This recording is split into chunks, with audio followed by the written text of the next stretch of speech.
Bien, cette fois, c'est le démarrage officiel de cette matinée Create Open. Alors, je me présente, je m'appelle Marie-Christine Chalus-Sauvanet.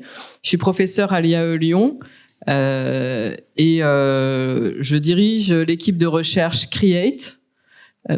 Cette équipe de recherche, elle a pour thématique l'écosystème entrepreneurial. Donc,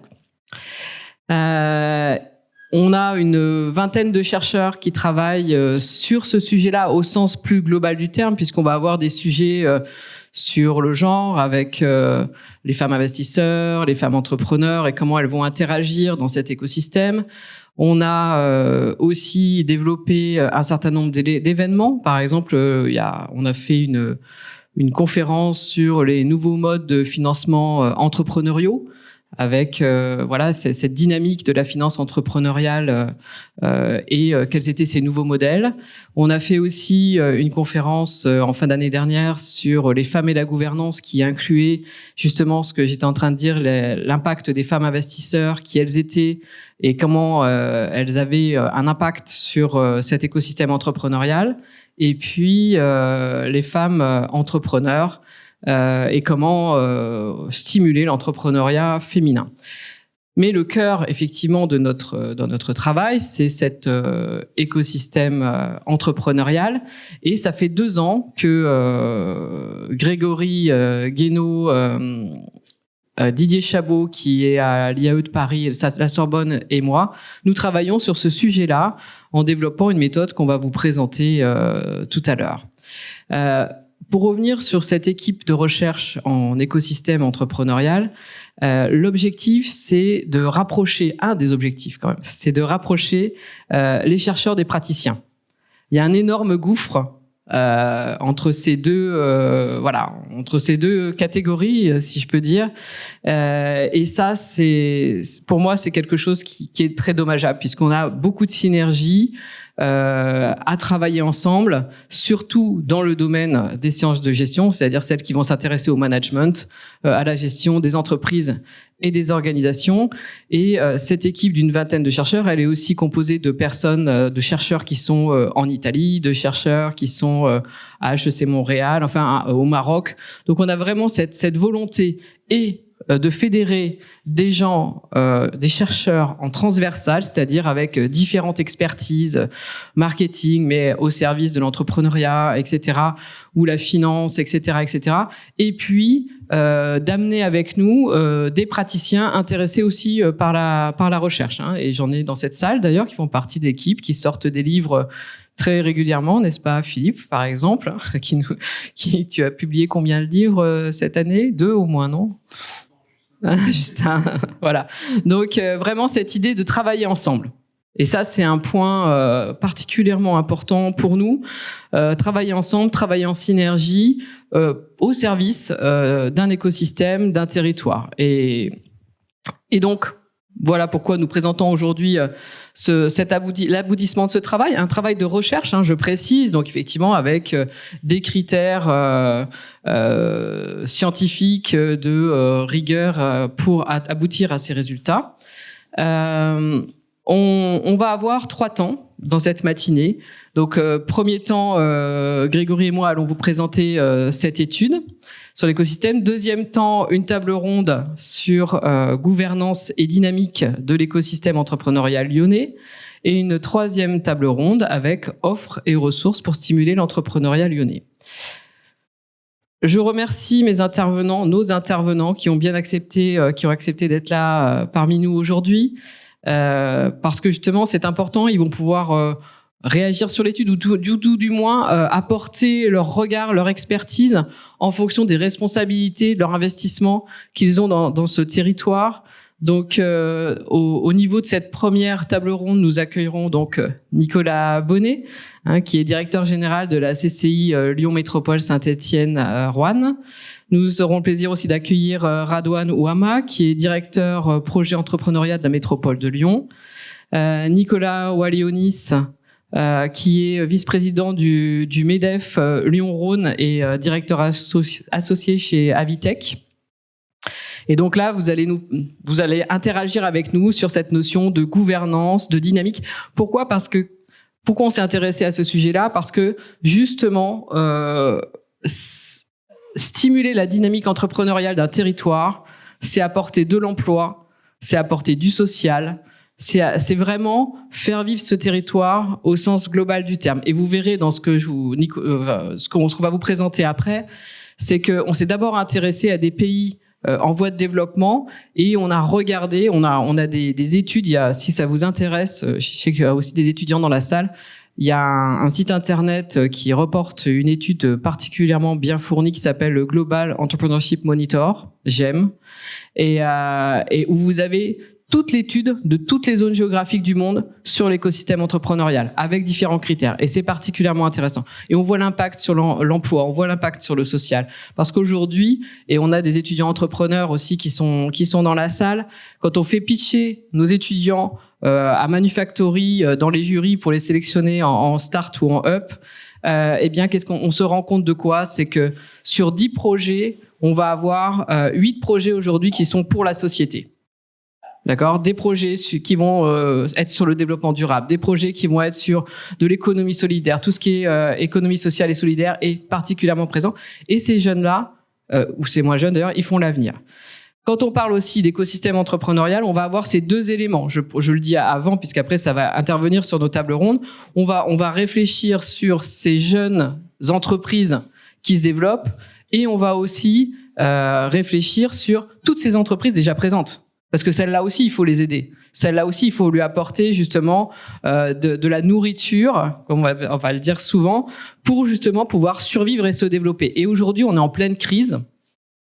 Enfin, on a des paramètres et des indicateurs qui sont pas, on va dire, pas toujours très favorables pour un certain nombre d'entreprises.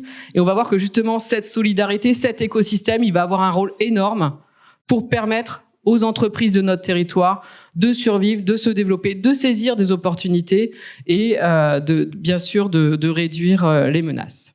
Donc ça, c'est le niveau gouvernance, la dynamique. Qu'est-ce qu'on peut faire sur un territoire pour le stimuler? Deuxième table ronde, on va aller un peu plus en focus sur les offres et les ressources pour stimuler l'entrepreneuriat lyonnais. Donc pour cette table ronde, j'ai le plaisir d'accueillir Gaëtan de Sainte-Marie, qui est président fondateur de Quantis et vice-président de la CPME, Claude Sabatin, qui est arrivé et qui est responsable de la création entrepreneuriat à BPI France, et Cédric Desnoyelles, qui est CEO du H7. Donc vous allez voir des environnements qui vont permettre justement de stimuler l'entrepreneuriat, d'aider les entrepreneurs dans cet environnement. La clôture sera faite par Laurent Audouard, qui est le président-directeur général du groupe Le Toulion, et qui nous fera une synthèse pour clore cet événement. Donc, il faut écouter Laurent. Un petit peu. S'il y en a un qui doit écouter, c'est lui. Donc, il s'est fait piéger et c'est trop tard. Donc, qu'est-ce qui s'est passé il y a déjà 2 ans? On a lancé une grande étude, pas sur Lyon, mais une étude mondiale sur les écosystèmes entrepreneuriaux grâce à des outils innovants. Et ça, je compte sur Grégory pour vous expliquer plus en détail ces points-là. Mais effectivement, on a fait une première phase de recherche sur 5 pays en Afrique où on a fait tourner des logiciels pour comprendre comment fonctionnaient ces écosystèmes entrepreneuriaux. On est parti du constat d'un pays qui semblait, qui avait, grâce au Global Monitor, on a vu qu'il y avait une faible dynamique entrepreneuriale. Et on a voulu comprendre pourquoi il y avait une faible dynamique entrepreneuriale. Est-ce qu'il y avait un rapport avec justement cet écosystème, comment il était composé, comment il était fait. Et on a fait cette première étude pour mieux comprendre cet écosystème. L'avantage aussi d'aller travailler sur ces pays-là, c'est qu'on a moins de bruit, ce qu'on appelle. C'est-à-dire que quand on fait des études sur Lyon, et c'est pour ça qu'on est arrivé sur Lyon en dernier, on a tellement d'acteurs, on a tellement de choses. C'est vrai, on est très bien doté. On peut se plaindre effectivement et trouver qu'il y a des choses encore à améliorer, mais on est très bien doté. Donc il y a ce qu'on appelle, il y a énormément de bruit. Et donc pour réduire les bruits, on est déjà allé voir, pour mieux faire tourner notre modèle, on est déjà allé voir des pays qui nous permettaient d'aller étudier un territoire entier avec de la fiabilité, puisque c'est vraiment ça qui est important. Et on a fait un premier pays, puis on a développé sur 4 autres. Et comme les modèles ont bien fonctionné et pouvaient être réplicables, on a ensuite fait une extension sur 19 pays. Et la phase 3, qui est en cours, sera une extension mondiale sur tous les pays qu'on va pouvoir analyser. Autre fait innovant qu'on a pu réaliser, c'est des données longitudinales, c'est-à-dire qu'on a réussi à faire tourner nos logiciels, là par exemple sur Lyon, de 2016 à 2021. Donc on va voir comment cet écosystème évolue entre 2016 et 2021, ce qui est intéressant puisqu'on a le Covid qui est arrivé au milieu. Donc on va voir par exemple comment l'écosystème de Lyon a réagi à cette crise Covid. Est-ce qu'il a bougé, pas bougé? Comment est-ce qu'il a bougé? Voilà. Pour expliquer un tout petit peu la méthode, notamment une des méthodes, Grégory a mis en place tout un système de code avec le logiciel R, etc., pour aller, et c'est de là la présence de Laurent Audoir aujourd'hui, pour aller travailler sur qui travaille avec qui. Comment faire un mapping? Il faut qu'on sache qui travaille avec qui. Et comment le faire avec fiabilité? Pas facile. Souvent, les gens prennent les réseaux sociaux, mais n'importe qui sur un réseau social peut dire qu'il travaille avec n'importe qui. Vous pouvez pas vérifier qui dit quoi sur les réseaux sociaux et la fiabilité. Par contre, si un journal de type économique fiable dit qu'un tel travaille avec un tel, on est sûr qu'il y a un lien. Donc, on a identifié dans chaque zone géographique les journaux les plus sérieux, les plus fiables, et on a lancé les logiciels et les algorithmes dessus pour permettre d'avoir d'identifier ce qu'on appelle des dyades, des couples, et ensuite ça nous a permis de faire un mapping. Ça effectivement pour simplifier. Suite à ce premier travail très quantitatif, on s'est dit il faut étudier une zone un peu plus en profondeur. Bon, alors comme évidemment il y a Lyon, etc., etc. On connaît cette zone, on évolue dans cet environnement. Donc, on a travaillé sur la zone de Lyon. Premier élément qu'on est allé regarder, c'est le travail qu'a fait Liv. On a constaté qu'il y avait... vous nous direz après, c'est l'avantage de réagir à l'étude. On a constaté qu'il y avait plus de 200 acteurs qui étaient référencés sur la zone de Lyon. En fait... probablement encore plus, mais voilà. Et donc, on a commencé à regarder ces différents acteurs. Donc, grâce à ce travail, on ne réinvente pas la poudre. Et puis, par rapport à ça, on s'est posé la question d'aller chercher en profondeur, c'est-à-dire de ne pas faire que du quantitatif, mais du qualitatif. Donc, d'aller interroger des acteurs. Il y en a dans la salle qui ont été interrogés, par exemple, pour mieux comprendre quelles étaient les grandes caractéristiques de cet écosystème de Lyon, quelle était sa dynamique.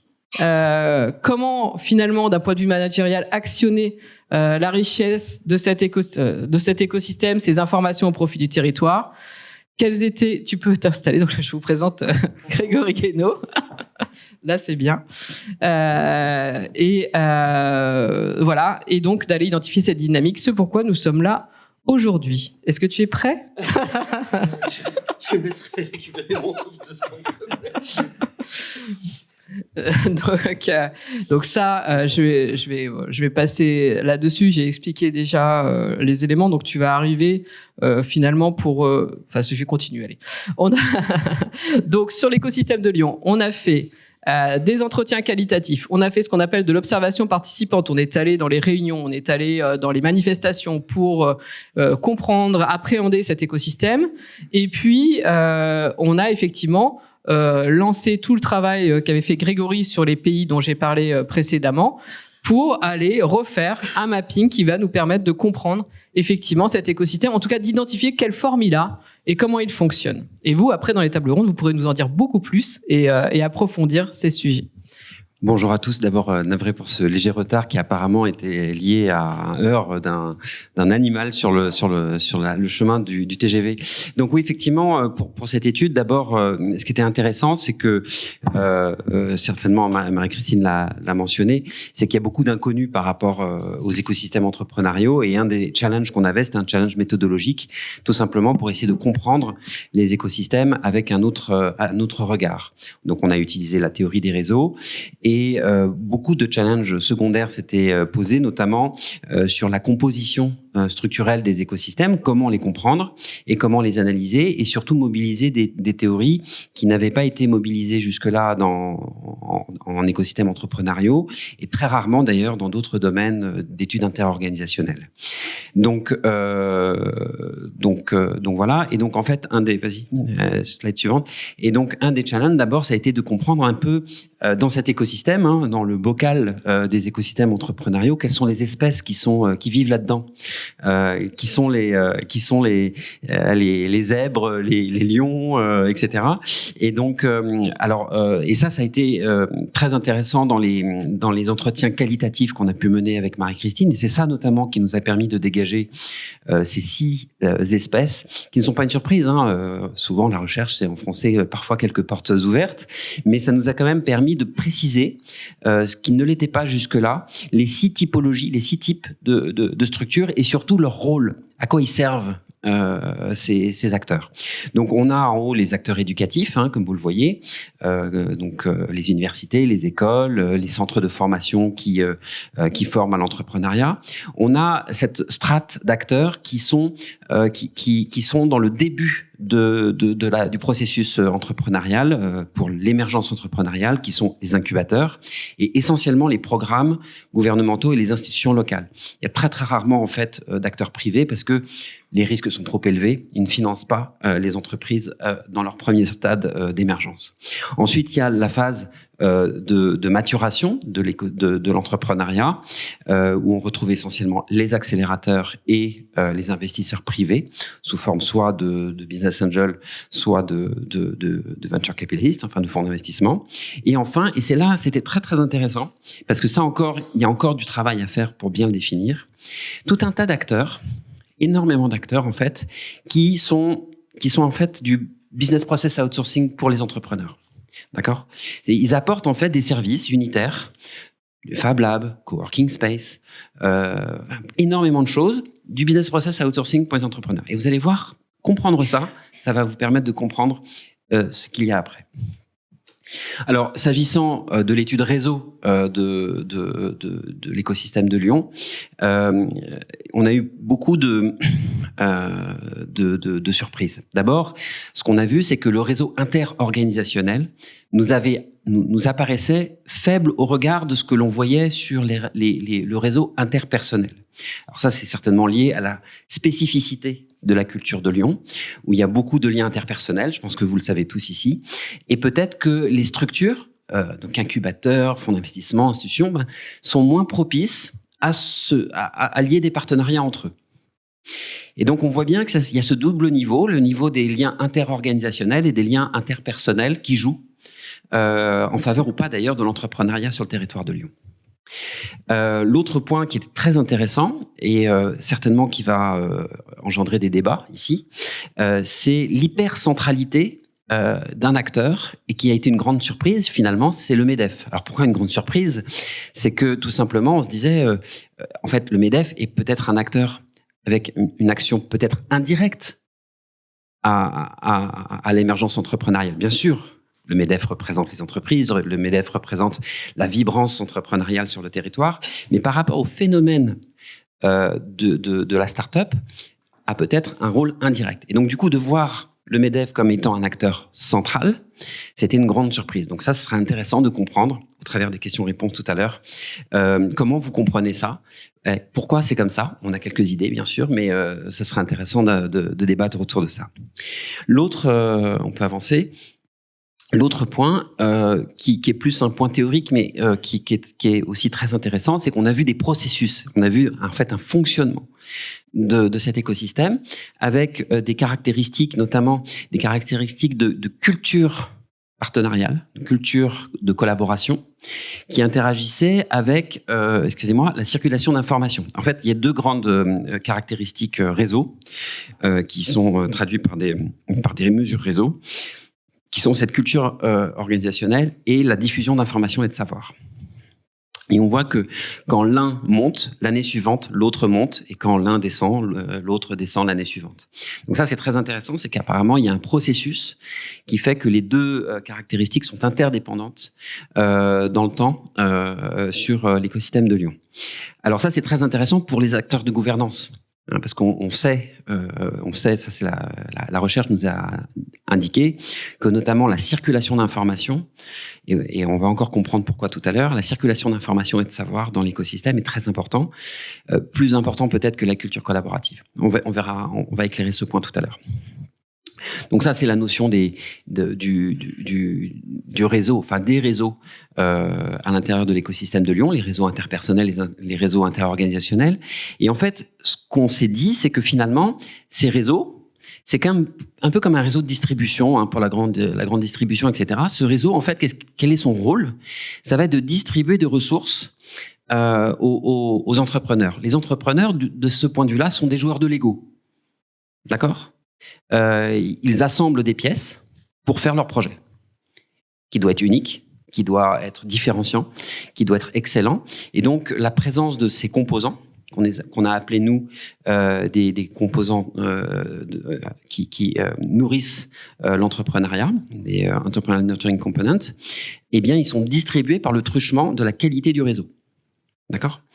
Et donc ça, c'est intéressant de le comprendre parce que du coup, pour les acteurs de gouvernance, se dire finalement, je vais voir comment je peux entretenir ce réseau, le développer ce réseau et surtout faire en sorte que la distributivité de ces composants soit optimale.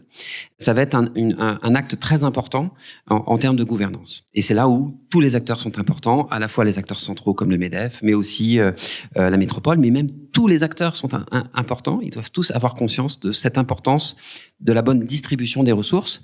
Parce qu'encore une fois, un seul acteur ne peut pas posséder le portefeuille en largeur et en profondeur de toutes les ressources dont les entrepreneurs ont besoin. Alors ça, c'est justement pour nous informer sur la topologie, la forme du réseau. Donc ça, c'est la théorie qui nous dit ça. Les réseaux ont des formes soit en anneau, en mèche, en étoile, fully connected, etc. Donc ça, c'est juste pour à titre d'information. Maintenant, on va voir comment est structuré le réseau de Lyon. Donc en 2017, il avait cette forme-là, d'accord. Et donc là, ce qu'on voit, c'est que en termes de densité d'acteurs et de densité de collaboration entre les acteurs, on a surtout un axe entre les incubateurs et les acteurs de support qui distribuent les ressources. Donc ça, c'est plutôt une très bonne chose, mais par contre, on peut regretter que les autres acteurs ne soient pas plus forts dans le réseau. C'est-à-dire que du coup, ça nous fait une forme en arbre, d'une certaine manière, et pas fully connected comme on pourrait le souhaiter. Et ce qu'on voit aussi, ce qui est très intéressant, c'est que dans le temps, ce réseau garde la même forme, c'est-à-dire qu'en fait, il y a une inertie à la forme de ce réseau de l'écosystème entrepreneurial de Lyon. Et c'est un phénomène qu'on a vu aussi dans les 5 pays d'Afrique que Marie-Christine a mentionné tout à l'heure. Ce phénomène qu'on appelle sticky ties, c'est des liens forts et qui collent. C'est-à-dire que une fois que le réseau est formé d'une certaine manière, eh bien, il va rester de cette manière-là. Il y a une empreinte, si vous voulez, dans le réseau. Donc ça veut dire quoi aussi? Ça veut dire que si dans un écosystème comme Lyon, on veut enrichir ce réseau, faire en sorte qu'il se transforme un petit peu, bien l'énergie qu'il va falloir développer pour ça va être importante, pour sortir un peu de l'ornière, entre guillemets, d'accord? Ça va être une énergie importante. En tout cas, ce que ça nous a apporté, d'un point de vue global, et là, c'est plus, je m'adresse plus aux chercheurs, mais je pense que ça va intéresser tout le monde, c'est que la théorie qui jusque-là est dominante dans le domaine des écosystèmes entrepreneuriaux, c'est la théorie qui est représentée ici par le cercle noir, qui est la théorie notamment de Ben Spiegel et d'Eric Stamm sur des composants économiques de l'écosystème entrepreneurial. Et donc toute la recherche qu'on a menée là depuis 2 ans nous a permis, au travers de ce regard organisationnel, de comprendre cet écosystème sous cet angle justement des réseaux et de se dire que finalement il y avait une compréhension économique mais aussi organisationnelle de l'écosystème entrepreneurial qui a de multiples niveaux. Donc son niveau macro qui est économique et ensuite son niveau méso qui est ce niveau interorganisationnel entre les structures et le niveau micro qui est la stricte relation entre quelques acteurs et des entrepreneurs. Ça nous a donné de manière très intéressante des mesures qu'on commence à explorer, sur lesquelles on commence à avoir des échelles de compréhension des niveaux que l'on peut obtenir dans ces réseaux. Et surtout, ce qui est très intéressant, et c'est là où peut-être ça peut vous intéresser aussi en tant que praticien, c'est que on commence à détecter un phénomène de discontinuité. C'est-à-dire que quand la structure du réseau est faible sur un certain nombre de paramètres, eh bien, ça a tendance à écraser les dynamiques entrepreneuriales. Donc attention, quand on gère un réseau comme ça, s'il y a des actes imprudents qui finalement font qu'il y a une discontinuité dans la distribution des ressources dont j'ai parlé, eh bien à ce moment-là, les ressources n'arrivent plus aux entrepreneurs et ça écrase les dynamiques. Et donc, pour Lyon, on voit que a priori, le réseau il est plutôt en forme d'arbre. Et nous, ce qu'on pense, c'est que ce qui serait bon, c'est qu'il soit vraiment fully connected. Donc, vous avez compris, tous les acteurs qui développent davantage de partenariats entre eux pour que les ressources arrivent plus facilement, plus rapidement, avec une meilleure efficience aux entrepreneurs. Donc, comment faire pour faire que ce réseau soit plus interconnecté ? C'est un débat pour tout à l'heure. Donc voilà, donc en synthèse, très rapidement, on voit que l'écosystème de Lyon, c'est un réseau multiniveau avec l'hypercentralité du MEDEF, avec des composants nutritifs qui sont distribués par l'entremise du réseau, avec des espèces qui sont présentes au sein de cet écosystème, avec un processus évolutif et une mécanique, une mécanique d'évolution de ce processus, cet écosystème qui est intéressant. Et on a pu aussi voir qu'il y avait eu un événement de stimulation de cet écosystème, notamment en 2017, grâce à une politique publique-privée entreprise par l'IV, et qui a permis justement à cet écosystème interorganisationnel de se développer. Voilà. Oui, on peut dire aussi que Lyon a plutôt bien survécu au Covid, puisque c'était aussi l'étude à regarder cette période Covid. Et donc, il y a une force inhérente à Lyon par rapport à d'autres écosystèmes qu'on a étudiés sur la même période qui, effectivement, ont connu vraiment un affaiblissement très important au moment de cette crise Covid. Ça n'a pas été le cas pour Lyon. On a une ligne quasiment. Oui. Ça n'a quasiment pas bougé, en fait. Aujourd'hui, en tout cas. Après, peut-être si on fait tourner un peu plus longtemps, on verra. Mais et donc, c'est vrai que ces liens interpersonnels, ils sont certainement aussi pour beaucoup. C'est vrai, c'est ce qu'on a dit tout à l'heure. C'est-à-dire qu'on a été surpris de se rendre compte en interrogeant les acteurs qu'en fait, ils se suivaient plus entre eux qu'entre leurs organisations. Quand ils basculent une organisation, ils amènent leur contact. Et puis, voilà, on va travailler avec cette organisation et parce qu'il y a un tel qui est dans cette organisation et ça fonctionne beaucoup comme ça. Mais il y a une vraie force, en tout cas au niveau du territoire, ça c'est une certitude, et une résilience et un accompagnement qui assure une pérennité à ce jour. Voilà, en tout cas, ça c'est un des moments. Mais si on parle de beaucoup de millefeuilles, c'est clair. Un esprit affûté verra qu'en fait, on ne parle pas beaucoup de l'impact réel sur les dynamiques entrepreneuriales. C'est-à-dire qu'on ne voit pas dans le travail qui est là l'impact sur est-ce que ça stimule ou est-ce que ça stimule pas les dynamiques entrepreneuriales, l'émergence entrepreneuriale sur le territoire. Tout simplement parce que on n'a pas réussi à trouver vraiment de mesures pertinentes. Donc ça, c'est aussi un challenge plus pour le chercheur. Mais si vous avez des chiffres localement qui vous permettent de voir la création d'entreprises sur le territoire de Lyon, on va pouvoir mettre en parallèle nos mesures réseau avec les mesures des dynamiques entrepreneuriales pour voir s'il y a une corrélation. Et là, ça va être très intéressant. Donc, tu voulais finir par ton appel à... Oui, alors ça, c'est plus pour les chercheurs. On a, dans toute la continuité de ce travail, on a réuni une équipe de chercheurs et avec lesquels on a fait un appel à publication qui échoua fin juin pour une conférence qui aura lieu en novembre, puis un call for paper dans Small Business Economics pour janvier prochain. Donc voilà, donc ça, c'est pour les chercheurs qui veulent publier. Il y a une belle opportunité. Et puis, je suis ravi d'annoncer la sortie du dernier livre de l'équipe Create, puisqu'on publie aussi des livres sur la résilience entrepreneuriale en période de risque et d'incertitude. Voilà. Donc, on va pouvoir lancer maintenant nos tables rondes afin de vous permettre de réagir. À moins qu'il y ait des questions, peut-être déjà. On peut ouvrir 2-3 minutes les questions. Non ? Alors, très bien. J'appelle Nicolas Bonnet, j'appelle Radouane Ouama et j'appelle Nicolas Oualionis.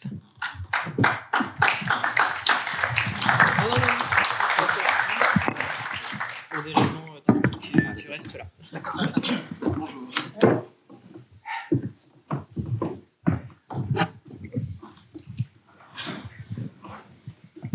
On va essayer de...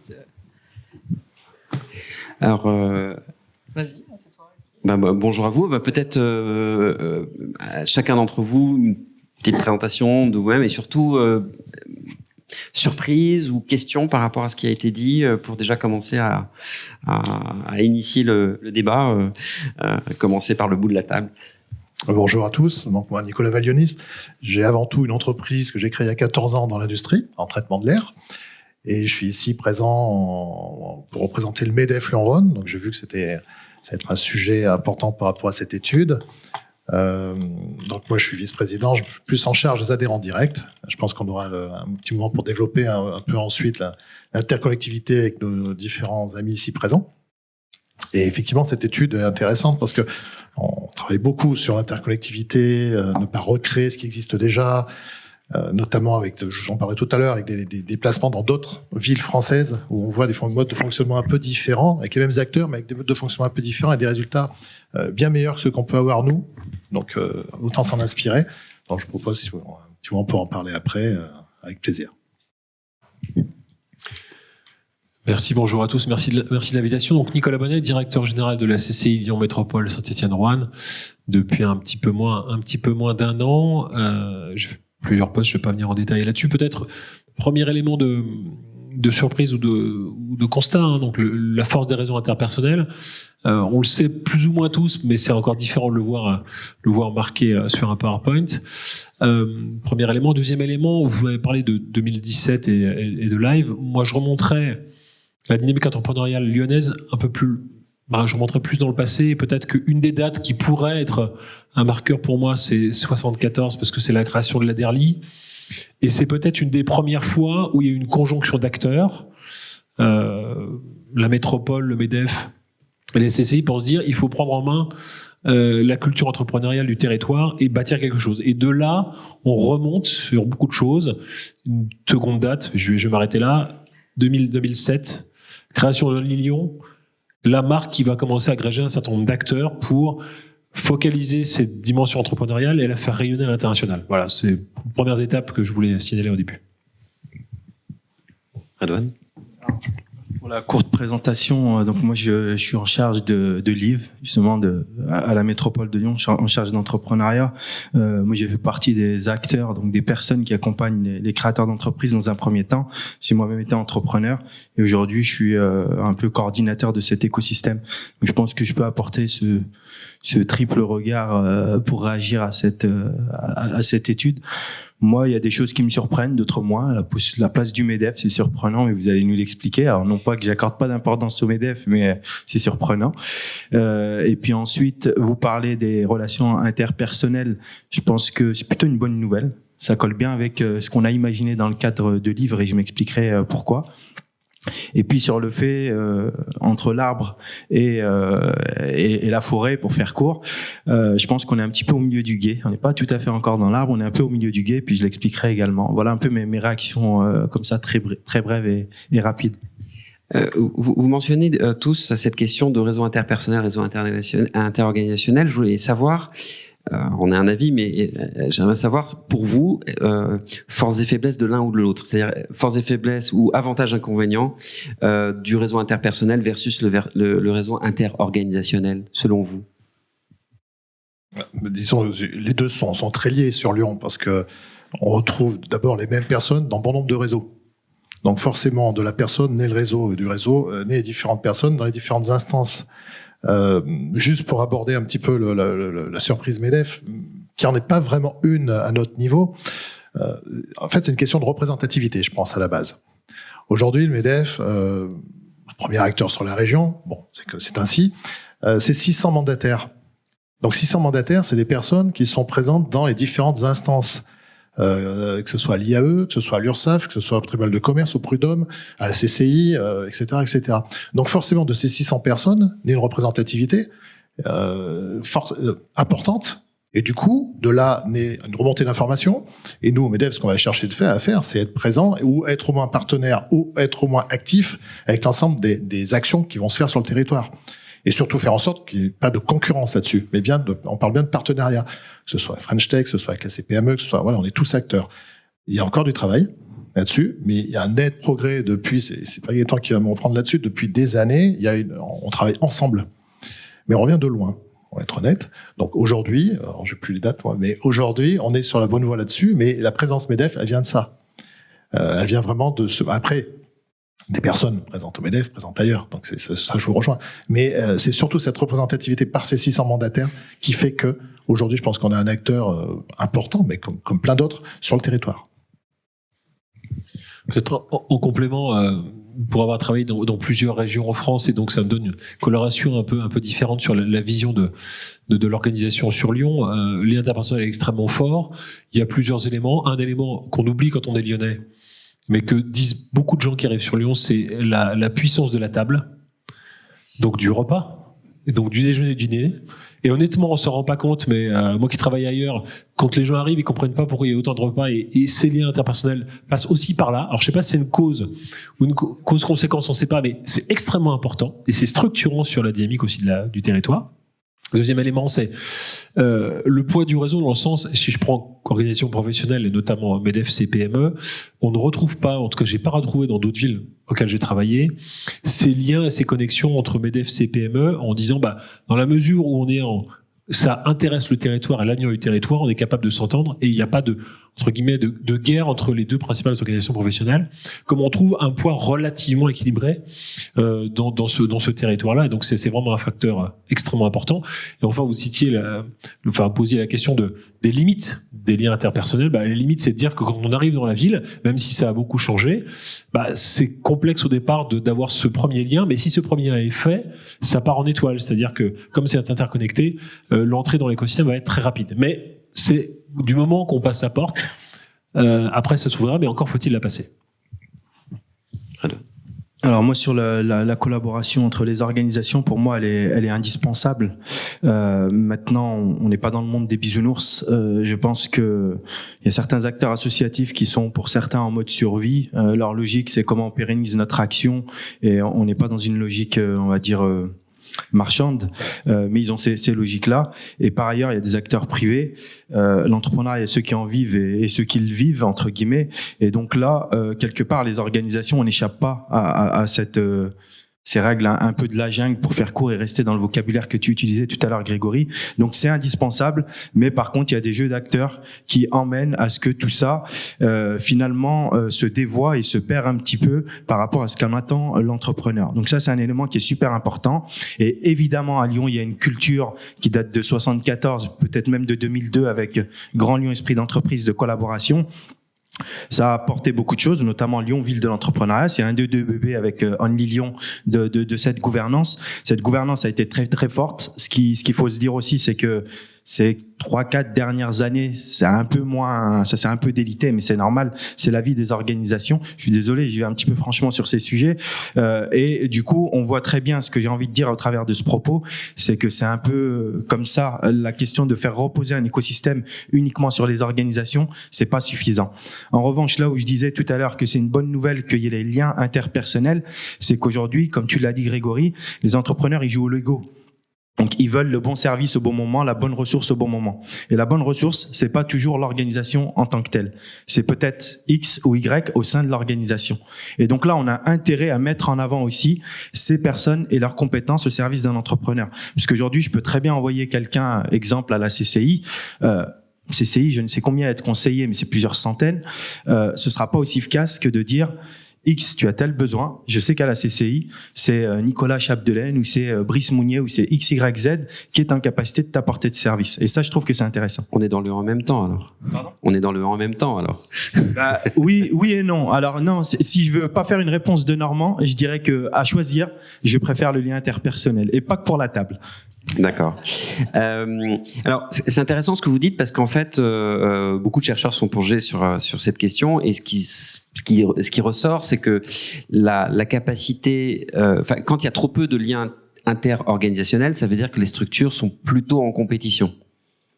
Et que ce qui est bon pour les entrepreneurs, c'est que ces structures qui accompagnent soient plutôt en coopération. Et donc, au-delà des liens interpersonnels, où il peut aussi y avoir un côté obscur du lien interpersonnel, de tirer la couverture à soi.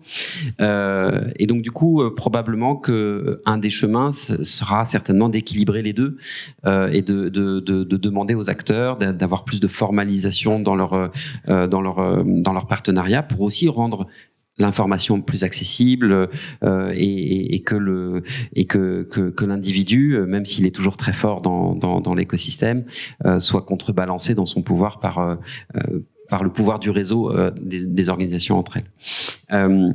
Grégory, là justement, parce que tu as parlé de 2017, je ne vais pas être bavard, 2017, c'est ce que tu décris, c'est un acte fondateur de Live. C'est-à-dire que jusqu'à...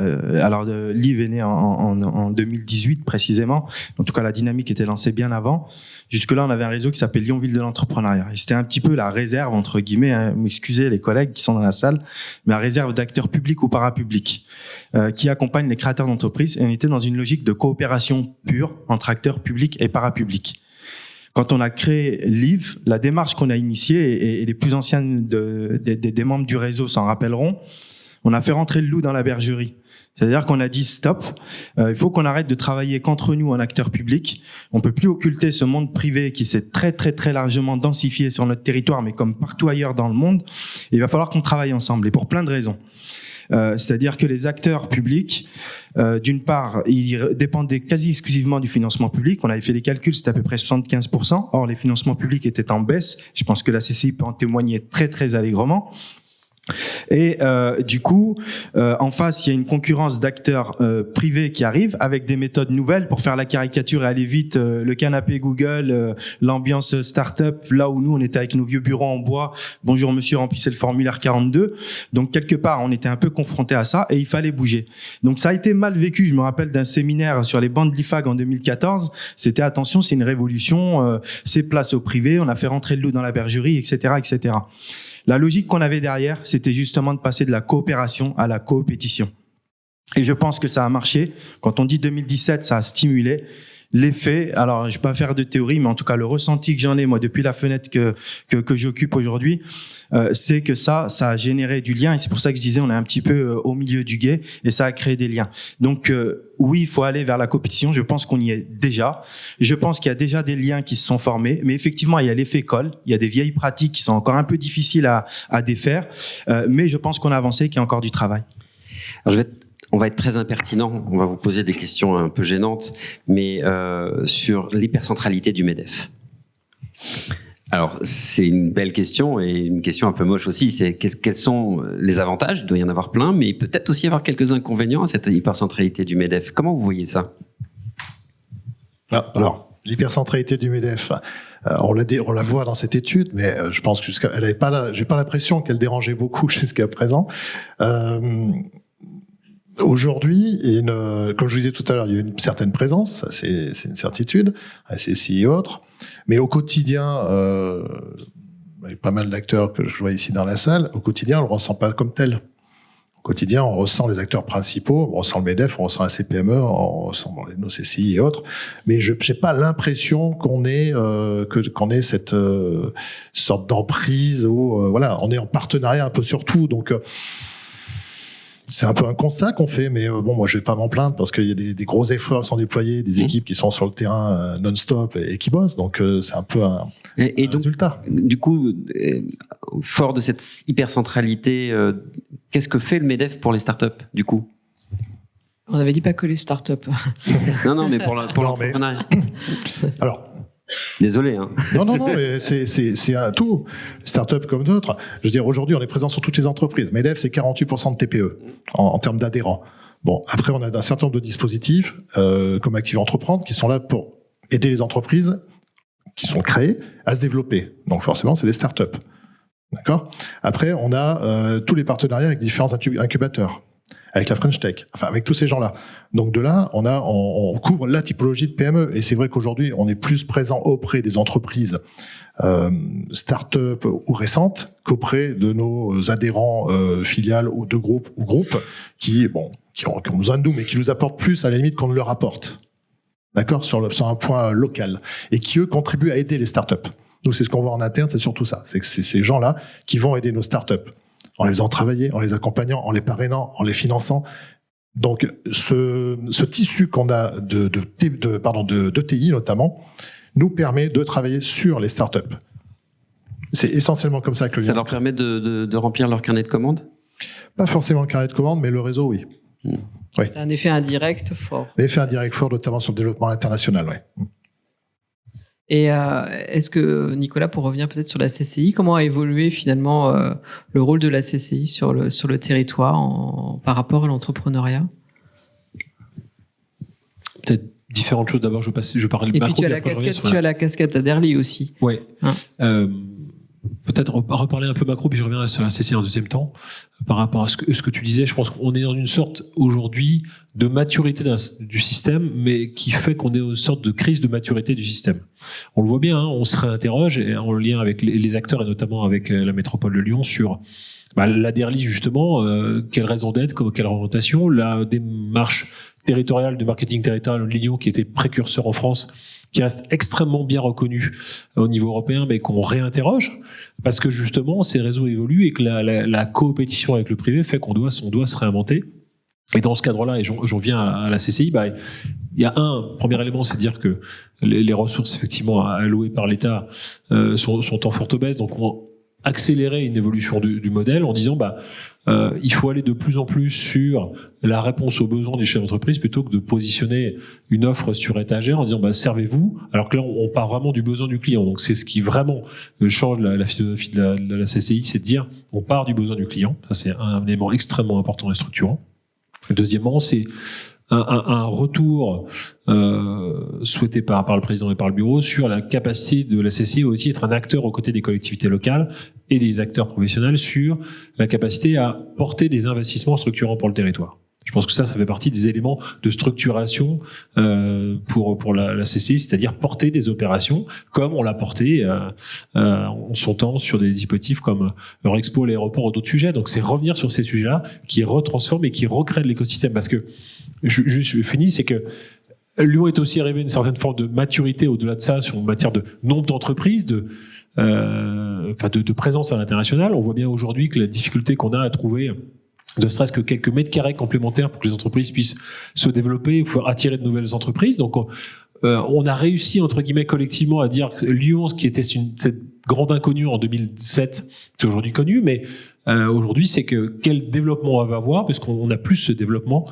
comme on l'avait à l'époque, donc on veut réinventer un certain nombre de choses, d'où la présence des tiers-lieux. Alors donc, c'est quoi la feuille de route, puisqu'on a ici des acteurs entre guillemets de gouvernance pour cet écosystème entrepreneurial, et qu'est-ce qu'on peut imaginer comme acte fort pour stimuler cet écosystème dans les années qui viennent, peut-être qu'on peut se réfléchir à ça quelques instants, Redouane? Pour moi, je pense que oui, gouvernance publique-privée, pour moi, c'est une évidence aujourd'hui. Et quand je dis public-privé, moi, je le raisonne pas simplement à l'échelle organisationnelle, entre guillemets. Grand Lyon Esprit d'entreprise doit être renouvelé. Pour moi, ça, c'est une évidence. C'est-à-dire qu'on est un peu dans une période un peu de flottement, de crise, mais pour plein de raisons. Hein. C'est pas intrinsèque aux organisations. C'est le contexte qui a évolué. C'est les organisations elles-mêmes qui ont des enjeux aujourd'hui auxquels elles doivent répondre.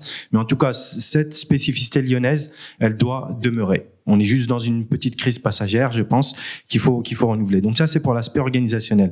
Ensuite, c'est le parti qu'on a pris dans le livre. Quand on dit on laisse place aussi aux individus, on a décidé de mettre en place une espèce de board comme dans une entreprise. C'est-à-dire que, et c'est très surprenant de la part d'une organisation comme la métropole de dire ça, mais pour gouverner, nous, à la destinée de Liv, on a mis en place un board composé quasi exclusivement d'entrepreneurs. Donc il y a 24 entrepreneurs, parité stricte hommes-femmes, et on essaye justement d'avoir une représentativité, c'est-à-dire qu'il n'y a pas que des startups. 97% des boîtes de ce pays, c'est de la petite entreprise. On a besoin des grands, des petits, et pour être très trivial, on peut accueillir les plus grands comptes du monde sur notre territoire. On peut accueillir Google, on aura toujours, excusez-moi de l'expression, toujours besoin d'un plombier pour déboucher les toilettes. Donc je pense que l'écosystème, c'est ça, c'est faire en sorte que tout ça, ça cohabite et que ça vive ensemble. Et donc je pense que plus on sera à l'écoute du besoin du consommateur, entre guillemets, comme dans une entreprise, mieux notre entreprise se portera. Et donc, en termes de gouvernance, je pense qu'il faut allier les deux, c'est-à-dire travailler une gouvernance forte pour le territoire de manière macro, et par contre travailler la dentelle dans l'intuitu personné avec une vraie offre de service qui est très très proche du besoin. Merci. Pour répondre assez simplement, on a parlé de cette sorte de crise de maturité, et Antoine l'a redit également. Je crois que on a besoin aujourd'hui, et j'ai aucun doute sur le fait qu'on y arrive, mais il faut encore qu'on aligne complètement les trajectoires, c'est reposer une perspective et une stratégie à 10 ou 15 ans sur ce qu'on veut, sur ce que Lyon soit dans le domaine de l'entrepreneuriat. Je le dis, enfin, pas le passer, mais ce qui a fondé la Derly, c'était l'idée de dire que Lyon n'existait pas et qu'il y avait Paris, mais que par rapport à Paris, il fallait se positionner Lyon. Et que c'est stratégique, et c'est posé à un moment donné, a fait le succès de la démarche. Aujourd'hui, il faut se redire, avec l'ensemble des acteurs, public, privé, parapublic, quelle stratégie, quelle démarche on veut pour Lyon à 15 ans. Qu'est-ce qu'on veut être? Et une fois que tout sera aligné, et le volontarisme politique, quand je dis politique, c'est au sens noble du terme, globalement, fera le reste. Mais ça, il faut que cet alignement soit total, et on avance, il ne l'est pas encore. Je n'ai pas de doute sur le fait qu'on y arrive. Et dès qu'on aura ça, on pourra réaligner l'ensemble, et puis repartir sur une dynamique économique très forte sur Lyon. Alors, bien entendu, je partage ce qui vient d'être dit. Je prendrai mon petit exemple. Je pense qu'on va aller s'inspirer un petit peu de ce qui se passe ailleurs. Alors, on va pas aller si loin, on va pas aller en Afrique.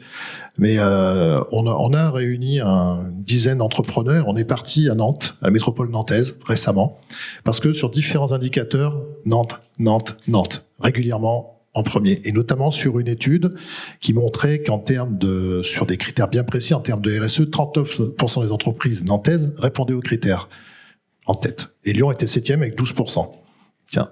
Et on est allé voir comment ça s'est passé. En fait, ils ont pris le sujet RSE et on a constaté un vrai partenariat entre tout le monde, entre la métropole, entre la CCI, entre le CPE, enfin bref, tous les acteurs. Et on a vu qu'ils avaient vraiment travaillé ensemble sur, ils appellent ça Planète RSE. Ils ont vraiment construit quelque chose. C'est très bien passé. Et aujourd'hui, on constate sur place le résultat. 39% des boîtes répondaient aux critères de cette étude, 12 à Lyon. Donc, nous, on va développer un maximum ce genre de déplacement dans d'autres métropoles, mais ça montre quand même que quand il y a une vraie coordination des différents acteurs, on arrive à des magnifiques résultats, 3 fois plus que Lyon, quoi. Enfin, voilà. Inspirons-nous de ce genre de choses. Donc, nous, c'est là-dessus qu'on s'oriente. Qu'est-ce qu'on fait, où on voit, et on va voir comment ça se passe ailleurs. C'est des modèles. Donc, ce que vous suggérez, c'est identifier des projets et autour de ces projets, faire travailler les parties prenantes autour de ces projets pour que ça fonctionne. Du coup, pour arriver sur la fin de cette table ronde, comme ça, enfin, on avait un peu discuté tous ensemble, mais si on devait qualifier cette dynamique de l'écosystème entrepreneurial, ce serait quoi à Lyon? Et puis, quel serait votre souhait finalement pour cet écosystème? Et puis, dernier point, est-ce que vous avez une actualité aussi? Parce que certains ont des actualités, donc qui veut démarrer? Radouane? Non, il était parti. Non, moi je pense que déjà si on prend un peu de hauteur, et je vous remercie parce que c'est ce type d'occasion qui nous donne l'opportunité de prendre de la hauteur. Vous l'avez dit en tout début de séance, on a quand même la chance d'avoir un écosystème qui est quand même très dynamique, et ça, je pense que quand on sort de chez nous, on s'en rend compte. Donc ça, je pense qu'il faut le préserver déjà avant d'envisager mieux. Et puis après, évidemment, il faut faire mieux. Je pense que Nantes quelque part est en train de faire ce que on nous enviait il y a quelques années quand Gleu était au plus haut de sa forme. Gleu, Grand Lyon Esprit d'entreprise. Donc évidemment, c'est perpétuelle recherche de mieux. Et je suis complètement d'accord avec Nicolas Bonnet. Je pense que la vision, c'est très important. Comme dans une entreprise, quoi. Si on n'a pas de vision, on ne sait pas où on va, on progressera pas. Et donc moi, mon souhait, c'est un peu ça, quoi. Puis après, évidemment, on a plein d'actualités immédiates. On essaye de répondre. Donc là, notamment, on a beaucoup accompagné les créateurs d'entreprises à se lancer. L'idée, c'est que ils progressent, qu'ils grandissent, parce que c'est avec eux que l'écosystème grandit aussi. Et on lance par exemple des nouvelles offres en faveur de la croissance d'entreprise qui viennent compléter des dispositifs comme le programme Pépite d'accompagnement à l'hypercroissance. Et ça, je pense que c'est des bonnes nouvelles pour l'écosystème, mais de la même manière que tout ce que vont décrire les collègues, BPI, le H7, et puis des initiatives d'entrepreneurs. Hein, Gaëtan en parlera beaucoup mieux que moi. Donc je pense que c'est toutes ces volontés individuelles, collectives, organisationnelles qui feront qu'on progressera. Mais en tout cas, on a un bel écosystème et je pense qu'on n'a pas à en rougir, quoi. Merci. Alors, je vais être très pragmatique en tant que chef d'entreprise et vice-président MEDEF. Aujourd'hui, on va s'attacher à traiter le problème actuel des entreprises. C'est en pragmatique, on va se projeter évidemment, mais aujourd'hui on a un souci, on a quelques petits soucis, mais hormis les matériaux, mais on a un problème de recrutement et on a un problème de jeunes qui ont du mal à s'y retrouver. Nous, notre priorité aujourd'hui, c'est les jeunes. Pourquoi ? Parce que c'est par eux, c'est qui les jeunes ? Ça est demain, c'est les entrepreneurs de demain. Donc, on va beaucoup s'attarder sur eux. On va pas s'y prendre que maintenant, ça fait un petit moment déjà qu'on le fait, mais aujourd'hui, la priorité, elle est là. Il faut qu'on renoue le dialogue entre jeunes et entrepreneurs. On constate régulièrement que le fossé se creuse. On a beaucoup de dispositifs dans les écoles. On discute énormément du collège aux études supérieures et on voit que ce fossé se creuse entre les attentes des entrepreneurs, les attentes des jeunes aujourd'hui. Donc on va déjà travailler là-dessus et on va solutionner certainement comme ça une partie de nos problèmes de recrutement qui sont quand même aujourd'hui, soyons clairs, qui sont quand même aujourd'hui un frein à nos développements. Et on a des jeunes aujourd'hui qui ne savent pas quoi faire et où aller. On va déjà renouer ça. Enfin, nous, pour aujourd'hui, c'est notre priorité, c'est la jeunesse. Voilà. Et après, bien sûr, il y a beaucoup d'autres choses, mais ces jeunes-là, il faut qu'on les prenne en charge, qu'on s'en occupe, qu'on aille un peu plus à leur contact. Moi, je reviens sur ce que vous avez dit dans la présentation de l'étude, c'est dire le travail interpersonnel, le lien des réseaux, et donc la responsabilité que l'on porte collectivement de dire que si à un moment donné, vous l'avez plus ou moins dit, ça marchait pas très bien, c'était une responsabilité, donc il fallait qu'on le prenne à bras le corps, et il faut qu'on porte cette stratégie, cette vision. Je pense que je reviens sur ce que j'ai dit. Je pense que c'est le point extrêmement important. 2, c'est le fait de dire qu'il faut pas opposer les uns et les autres ou les territoires et les autres. 2 exemples. Je pense qu'il ne faut pas opposer le fait que pour un certain nombre d'acteurs, la priorité c'est de travailler sur le local. Oui, mais ça ne s'oppose pas à le fait de continuer à accompagner les grands groupes à se développer, voire à venir sur le territoire. L'un ne s'oppose pas à l'autre. Et 2e élément, il ne faut pas opposer, et je pense que la direction est bien prise là encore, entre le territoire, on va dire grand lyonnais, et les territoires adjacents, avec lesquels on doit beaucoup plus travailler et rebâtir des liens beaucoup plus forts. Je pense au territoire ligérien, parce que c'est la zone de développement, excusez-moi du terme, naturel, effectivement, de la métropole de Lyon.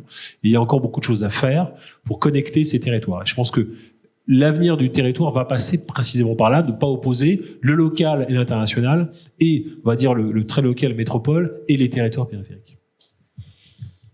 Merci beaucoup.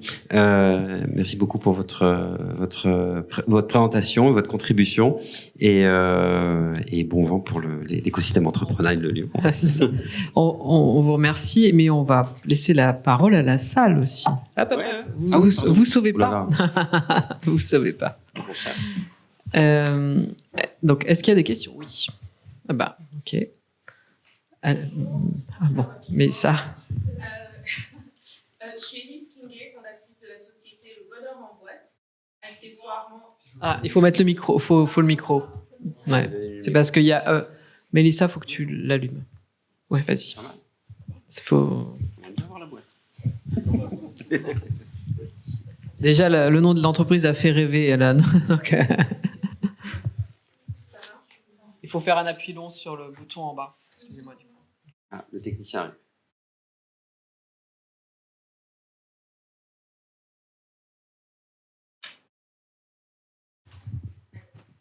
Là, ça marche mieux. Oui. Super. Donc, bonjour et puis merci pour cette belle présentation. Je suis Élise Kinguet, fondatrice de la société Le Bonheur en Boîte, une entreprise que j'ai créée il y a 5 ans. Et accessoirement, je suis présidente d'un club d'affaires qui s'appelle Dinabaye. Alors, vous parliez tout à l'heure de la dynamique nantaise qui commence à s'établir de notre côté puisque Dinabaye est un réseau nantais. Ce que je voulais dire par rapport à vos très belles interventions, c'est que on s'est posé la question de savoir ce qu'il y avait de mieux ou quelles étaient les différences entre le réseau interpersonnel et puis le réseau interorganisationnel. Et en tant qu'entrepreneur, ce que je voulais souligner, c'est surtout que les organisations sont en fait composées d'hommes.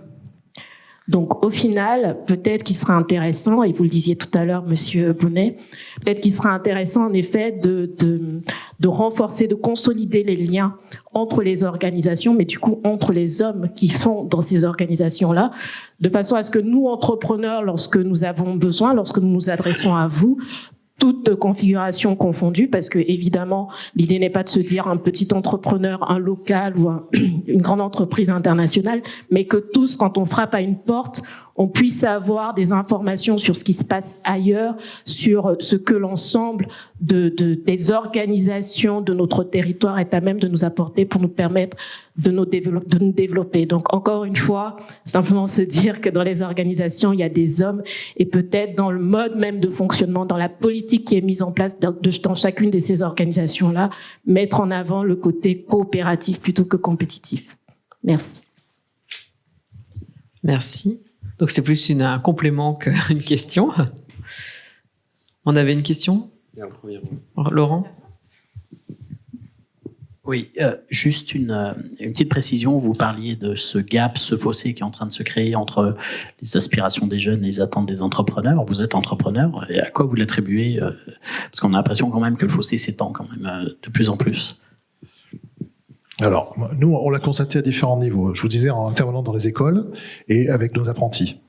On l'attribue à quoi ? On l'attribue notamment au Covid, pour les jeunes qu'on a aujourd'hui.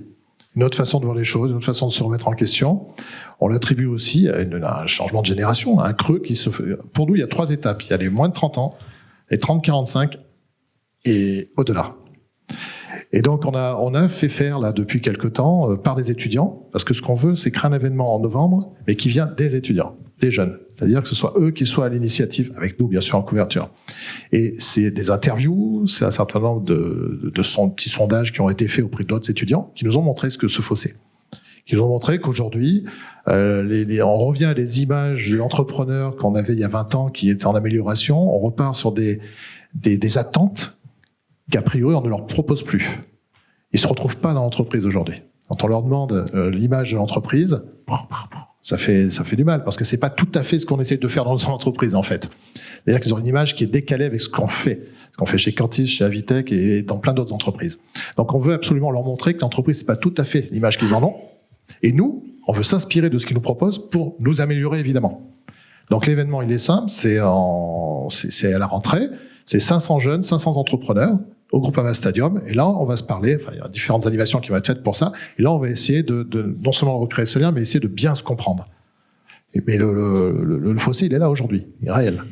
Parce que quand on regardez derrière vous le réseau de Lyon, vous voyez que les acteurs éducatifs en haut, donc on va dire qui représentent peut-être l'accès des jeunes à l'entrepreneuriat, peut-être est insuffisamment connecté. Et donc, est-ce qu'il n'y a pas un enjeu institutionnel ? Là, vous parlez d'interpersonnel quelque part, vous êtes en train de dire on va connecter, mais est-ce qu'il n'y a pas un enjeu institutionnel à essayer de développer des partenariats entre ces acteurs de l'écosystème avec les acteurs éducatifs ? Il y a un énorme enjeu à ce niveau-là, compliqué. On va se parler franchement, compliqué, puisque je vous dis, quand on intervient dans différents établissements, on crée du lien avec les dirigeants de ces établissements. On n'a pas de difficulté à aller dans les écoles. On a des difficultés à faire venir les écoles dans l'entreprise. J'en doute pas un seul instant. On a beaucoup de difficultés à ce niveau-là. On peut ouvrir les portes, on peut proposer tout ce qu'on veut, on peut vraiment, en étant dans nos anciennes écoles et autres, on a beaucoup de mal à faire venir les écoles dans les entreprises, à faire venir les enseignants dans les entreprises, à faire venir les dirigeants d'écoles dans les entreprises. Il y a peut-être un petit peu d'ingénierie à imaginer là-dessus. Ensemble, effectivement, pour représenter le milieu universitaire. Bien sûr. Mélissa, on a une question. J'ai une question devant. Oui, donc Master Eden, c'est nos étudiants en entrepreneuriat. Mélissa, ensuite il y en aura une autre là, et puis une autre au fond.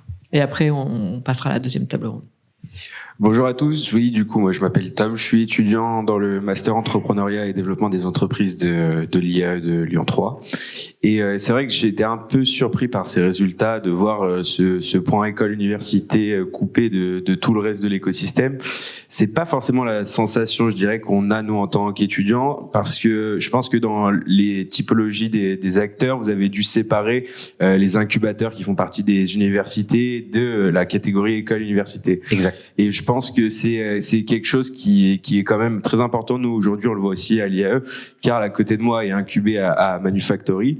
et on n'a pas ce ressenti d'être coupé de l'écosystème parce que justement on a des acteurs qui sont quand même proches de nous, à savoir le centre d'entrepreneuriat à Lyon-Saint-Étienne, les incubateurs Manufactory ou Billy's. Enfin, il y a énormément de possibilités pour faire de l'entrepreneuriat, et nous on s'en est rendu compte d'une part parce qu'on fait partie du master entrepreneuriat de l'IAE bien sûr, mais voilà, c'est vrai que j'étais surpris de pas voir de lien entre école et incubateur comme ce que je le pensais dans ma tête, parce que il existe d'une certaine manière, parce que des projets portés par des étudiants pas forcément de l'université mais d'autres écoles sont aussi incubés sont généralement beaucoup incubés dans ces endroits-là.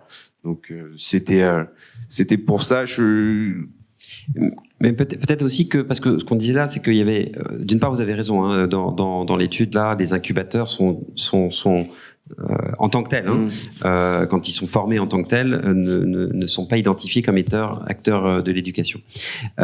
Mais cela dit, vous voyez bien que dans les débats, on sent bien qu'il y a un problème de connectivité. Néanmoins. Bien sûr. Donc, c'est probablement quelque chose à prendre en charge, nonobstant ce que vous dites. Au sens plus global du terme aussi, c'est-à-dire que ce marché de l'emploi aussi est lien avec ça, indépendamment de l'entrepreneuriat pur start-up. Après aussi, en tant que du coup étudiant entrepreneur et en entrepreneuriat, on se rend compte qu'il y a ainsi un flou sur tous ces acteurs. Vers qui se tourner, à quel moment on doit aller se tourner vers lequel, vu qu'il y a une multitude d'acteurs sur l'entrepreneuriat et l'innovation, que ce soit en France ou à Lyon. Et c'est vrai qu'il y a ce flou, et ça peut bloquer parfois les dynamiques et les impulsions entrepreneuriales étudiantes, je pense. Certainement clarifier les rôles des uns et des autres, et clairement, les complémentarités, comment les activer. Voilà, et notamment aussi les présenter dans les formations sur le business développement et l'entrepreneuriat, parce que c'est pas forcément des éléments qui sont faits aujourd'hui dans nos formations, et nous aussi en tant qu'étudiants entrepreneurs, on contribue justement à faire vivre ces dynamiques avec ces acteurs. Il faudra m'envoyer un petit mail. Mais après, il est vrai que l'IAE est un peu un exemple contraire à ce qu'on peut constater. C'est quand même un enseignement très proche de l'entreprise. Après, ce qu'on entend, c'est aussi ce que disait Loisel tout à l'heure, c'est qu'il y a un problème de clarification des acteurs. Il y a beaucoup d'acteurs, effectivement, mais c'est un peu dommage que vous ne sachiez pas vers qui vous orienter, parce qu'il manque de clarté de la cartographie des acteurs de la région, du secteur. Après, on n'a plus beaucoup de temps, donc à Karl, à moins que ce soit vraiment... On va passer aux deux. Non, juste bonjour, moi, donc je m'appelle Karl, je suis aussi en Master Eden et incubé à Manufactory, à l'incubateur de l'IA Lyon 3.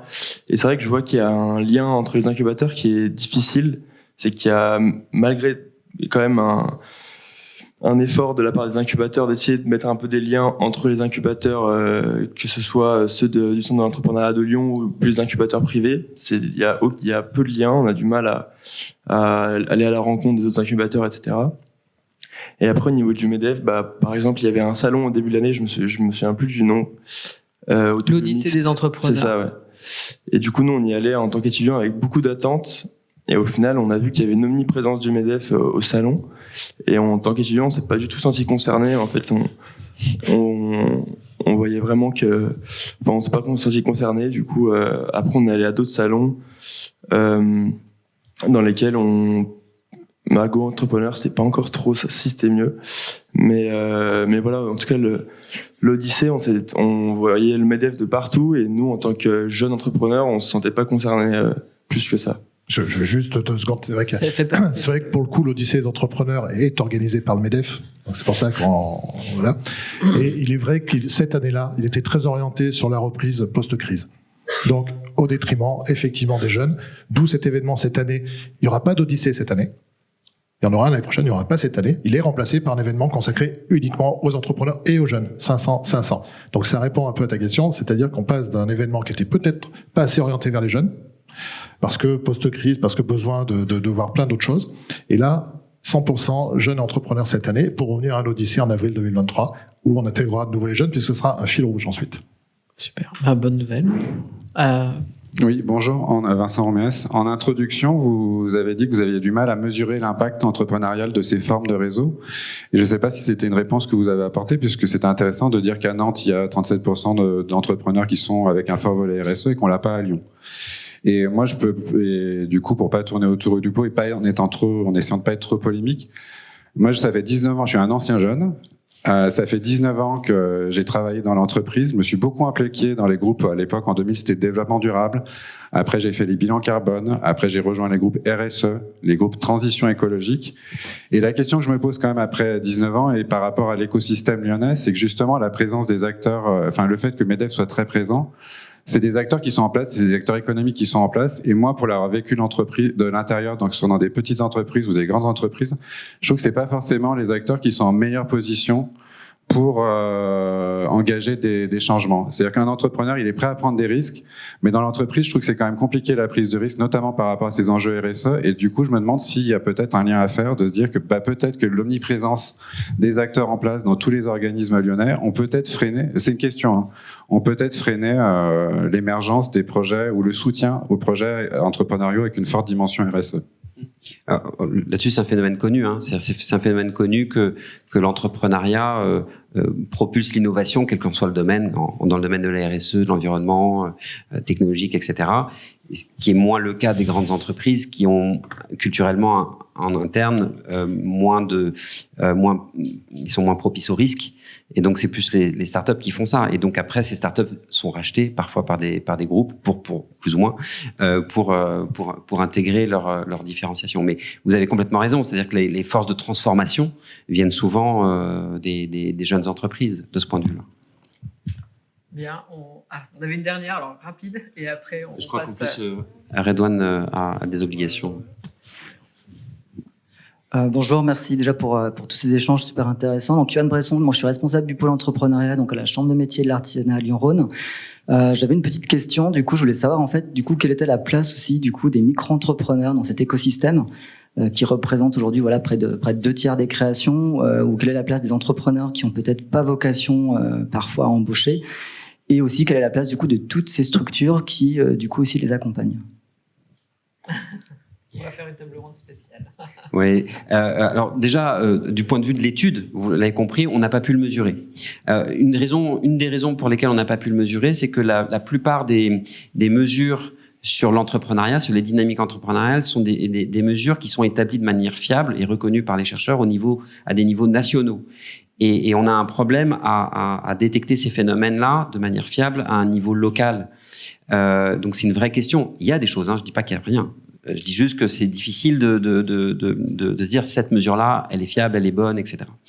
Donc du coup, on n'a pas cette mesure-là et c'est un enjeu et c'était un appel à dire qu'est-ce que vous avez dans vos cartons qu'on puisse utiliser. Maintenant, sur le fond, messieurs.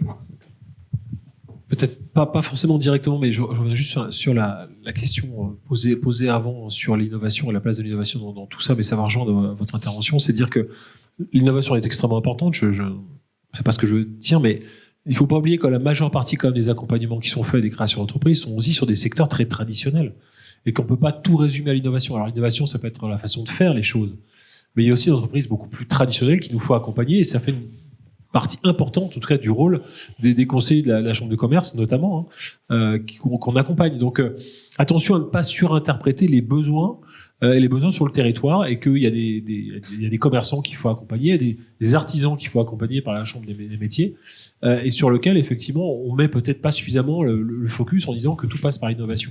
Bon, ça, c'est aussi un point extrêmement important à garder en tête, c'est qu'on a aussi une nécessité de maintenir cet écosystème-là, même s'ils évoluent et même s'ils innovent peut-être dans la pratique ou la façon de faire, mais attention à ne pas les oublier et que ça fait partie de la grosse masse des micro-entrepreneurs qui sont sur des métiers plus, entre guillemets, standards, il n'y a rien de péjoratif dans mon esprit, et sur lequel on passe peut-être un peu à côté de la mise en lumière qu'on peut avoir la plupart du temps.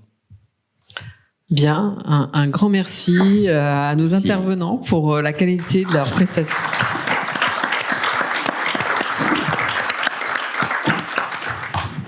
On va passer à la deuxième table ronde avec effectivement Cédric Desnoyelles du H7, Claude Sabatin de la BPI et Gaëtan Sainte-Marie pour la CPME.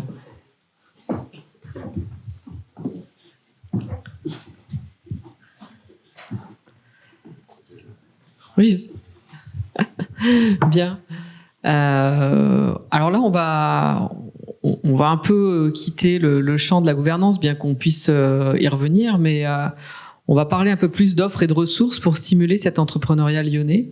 Alors peut-être commencer par présenter un petit peu qui vous êtes et puis finalement votre place dans cet écosystème. Peut-être Gaëtan, je te laisse démarrer. Bonjour à tous, donc Gaëtan de Sainte-Marie, je suis le dirigeant fondateur de Cantis. Cantis, c'est une société que j'ai créée il y a 21 ans. Notre métier, c'est de rassembler les petites entreprises pour faire comme les grandes. Aujourd'hui, on regroupe en France 30 000 entreprises, de l'artisan jusqu'à l'ETI. On a démarré en créant une centrale d'achat il y a 21 ans et aujourd'hui, on les accompagne aussi sur tout un tas de secteurs de dimensions qui changent, les RH, la mobilité, le digital, et puis on a mutualisé aussi un certain nombre d'outils digitaux. Donc ça, c'est mon vrai métier. Et puis après, je suis actuellement vice-président de la CPME et également président d'une association qui s'appelle Entreprendre pour apprendre.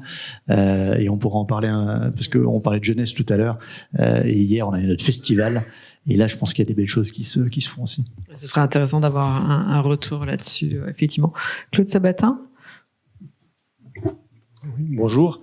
Claude Sabatin, moi je suis responsable de l'entrepreneuriat et de la création d'entreprises pour BPI France. Donc on s'est lancé, la Banque publique d'investissement s'est lancée il y a 3 ans, en 2019, sur l'entrepreneuriat en faisant un constat que c'était un peu ce qui a été évoqué il y a quelques minutes. C'était une vraie jungle, qu'il y avait plein d'acteurs et qu'il y avait plein d'entrepreneurs qui ne trouvaient pas leur voie. Donc une des missions que l'État nous a confiées, c'était de clarifier un petit peu le système en mettant quand même pas mal de moyens dans le moteur pour essayer que ça se passe le mieux possible. Donc 3 ans après, quand on fait un constat, c'est le constat qui m'a surpris un peu dans votre étude, parce que on s'attendait, on n'a pas tout à fait le même constat.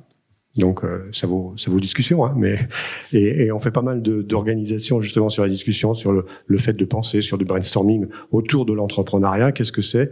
Alors nous on travaille vraiment en proximité. On n'a pas votre art mais vous êtes des chercheurs, ce que disait tout à l'heure en introduction Madame, de canaliser tout ça. Nous on est dans les mains dans le cambouis, donc on regarde comment ça se passe et on essaye de faire avancer les choses. Et on essaye de travailler notamment avec la création de beaucoup d'auto-entrepreneurs, malheureusement, qu'on essaye de pousser vers l'entrepreneuriat au sens plus noble du terme. C'est pas que l'auto-entrepreneur c'est nul, mais ça doit être une phase précaire et temporaire pour que justement on construise quelque chose de plus stable. L'idée de BPI France dans cette histoire, parce que ça peut être un peu surprenant de trouver une banque qui s'intéresse à l'entrepreneuriat.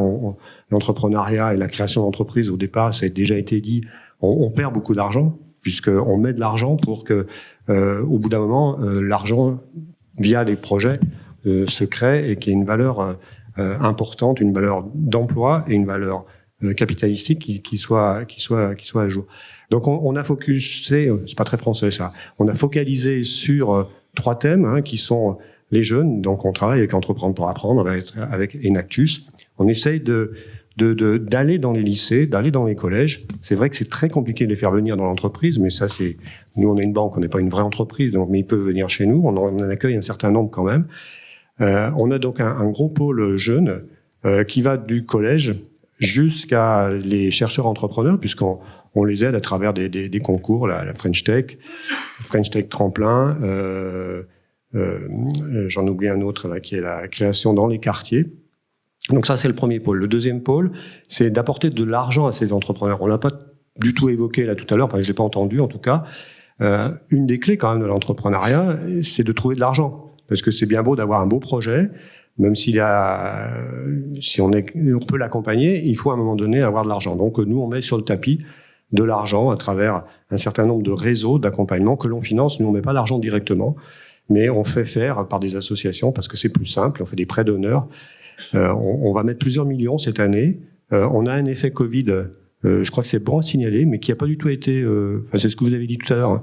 À notre grande surprise, si l'année 2020, le premier confinement, il y a eu un tassement énorme, puisque c'était moins 50% de création d'entreprises sur la partie du printemps et le début de l'été 2020, il y a eu un effet rebond, puisqu'en fin 2020, on était sur les mêmes chiffres que 2019 en termes de création d'entreprises. Donc l'effet Covid, il a été ralentissement, mais il n'a pas été un trou dans la raquette. 2021 et 2022, c'est bien parti. On a des très très bons chiffres en termes de création d'entreprises. On a des investissements en termes de prêts d'honneur qui sont extrêmement importants. On espère atteindre 44 000, alors c'est un chiffre un petit peu bateau, mais c'est un objectif comme une direction générale sait les donner. Donc c'est une ligne un peu d'horizon, mais on va se rapprocher de ça. 44 000 entrepreneurs accompagnés au niveau français par BPI France et ses acolytes en termes de partenariat. Donc c'est un gros nombre. Alors, et puis je ne veux pas monopoliser la parole trop longtemps. Notre idée dans tout ça, c'est ce que vous disiez tout à l'heure. Nous on le dit différemment, mais on retrouve les mêmes choses. C'est-à-dire que si on prend 10 projets aujourd'hui de création d'entreprise, il n'y en a que 3 qui sont aidés. Il n'y en a que 3 qui sont accompagnés malgré le MEDEF, malgré les CCI, malgré BPI France. Il n'y en a malheureusement que 3 qui sont accompagnés. Donc ça, c'est les chiffres quand on est arrivé en 2019. Notre idée, c'est de passer de 3 à 5 en 2022. Donc l'objectif est clairement affiché. Et surtout, parce que on n'a pas assez insisté, puis ça ressort pas dans votre étude, mais c'est normal, puisque c'est une étude, c'est un bilan, c'est une photographie qui est très bonne, hein, parce que même si elle est surprenante et si on attendait, enfin moi j'attendais pas ça, notamment la présence du MEDEF, parce que bon, alors on commence à travailler avec l'entité là qui a été créée, j'ai perdu son nom. Bon, ça va en revenir, mais justement sur l'entrepreneuriat au sein de la cellule MEDEF de Lyon. Donc ça, c'est très bien parce qu'on a des liens avec tout ça. L'idée, c'est qu'on soit aussi dans la création d'entreprises pérennes. C'est-à-dire que quand on regarde les bilans, quand on regarde l'évolution, et nous, on a un observatoire de la création d'entreprises qui tourne depuis une dizaine d'années, autant de Oseo et puis de BPI France maintenant, on s'aperçoit que effectivement, mais tout le monde le sait, hein, il y a une mortalité très importante dans les 3 premières années. Donc, on veut casser cette chose-là et on veut créer des entreprises accompagnées avec un grand nombre, mais des entreprises qui sont pérennes. C'est-à-dire que on est en train de prévoir, c'est un peu un gargarisme à l'intérieur de BPI France Création. On veut voir aujourd'hui les entreprises de 2030. 2030, c'est dans 8 ans et on veut qu'elles soient encore là. Donc, les créateurs que vous pouvez être dans la salle, on veut encore les voir toujours présents dans 5 ans après et donc 10 ans après. Et puis 3e pôle, très important pour nous, parce que c'était un pôle qui était un petit peu ignoré, ou tout du moins qui était laissé en jachère, c'est le pôle qui concerne l'entrepreneuriat à l'intérieur des quartiers prioritaires des villes, les QPV pour faire simple, et ceux qui connaissent les acronymes. On va pas rentrer trop dans la description de ce qui est fait. Simplement, on nous a retourné en 2018, là, quand on était sur les fonds baptismaux de BPI France Création, en disant, moi j'habite un quartier, j'ai une bonne idée, qui est peut-être pas créer 20 emplois, mais bon, créer 2, 3, 4 emplois. Tout à l'heure, Radouane disait aussi qu'il faut, à un moment donné, aussi avoir des Google, des Elon Musk et aussi un plombier qui sache déboucher les choses. Donc on est aussi sur ces petits projets qui sont dans les quartiers, et on nous retournait l'idée que je suis dans un quartier, mais je ne sais pas comment faire, je ne sais pas à qui je dois m'adresser, je ne sais pas quand est-ce que je dois sortir du bois, je ne sais pas où aller. Et c'était nos zones. Donc on a un axe très fort qui est tous entrepreneurs, et on a créé des entités. Il y en a 7 autour de Lyon qui s'appellent des Cités Labs, qui sont là pour justement dynamiser. On n'est pas vraiment dans on n'apporte pas de l'argent, hein, on apporte un accompagnement, on apporte des clés. Tout à l'heure, vous avez parlé du réseau personnel, et c'est vraiment ça, c'est-à-dire que ton projet, il est là, il est telle tournure, il faut rencontrer peut-être des gens de la CCI, peut-être des gens de Livre, peut-être des gens du H7, mais c'est plutôt Madame Truc, Monsieur Machin, et on va être en direct comme ceci pour dynamiser tout ça. Et donc c'est pour essayer d'être vraiment dans une flexibilité extrêmement importante, mais surtout en proximité, en réponse rapide de tout ça. Non, merci beaucoup, on va y revenir. Monsieur Denol. Bonjour, merci de l'invitation.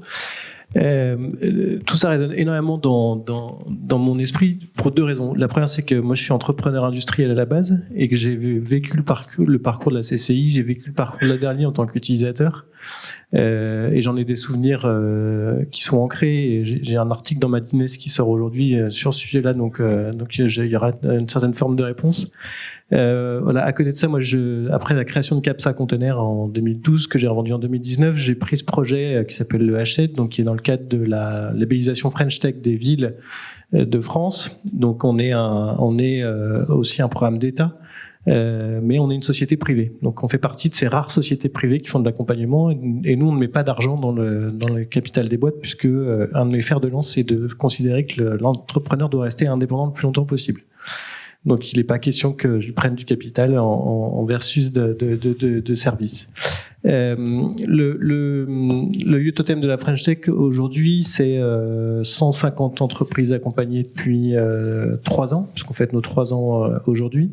On est le lieu totem du numérique, donc on a une vraie appétence. On a beaucoup de startups qui sont là, on a beaucoup de jeunes qui créent leur entreprise, mais on n'a pas que des startups. On a des associations, on a des scopes, on a toute forme d'entrepreneuriat est présent dans Hachette, et c'est très intéressant, notamment par rapport à la réponse qu'on peut apporter aux jeunes sur la problématique du moment.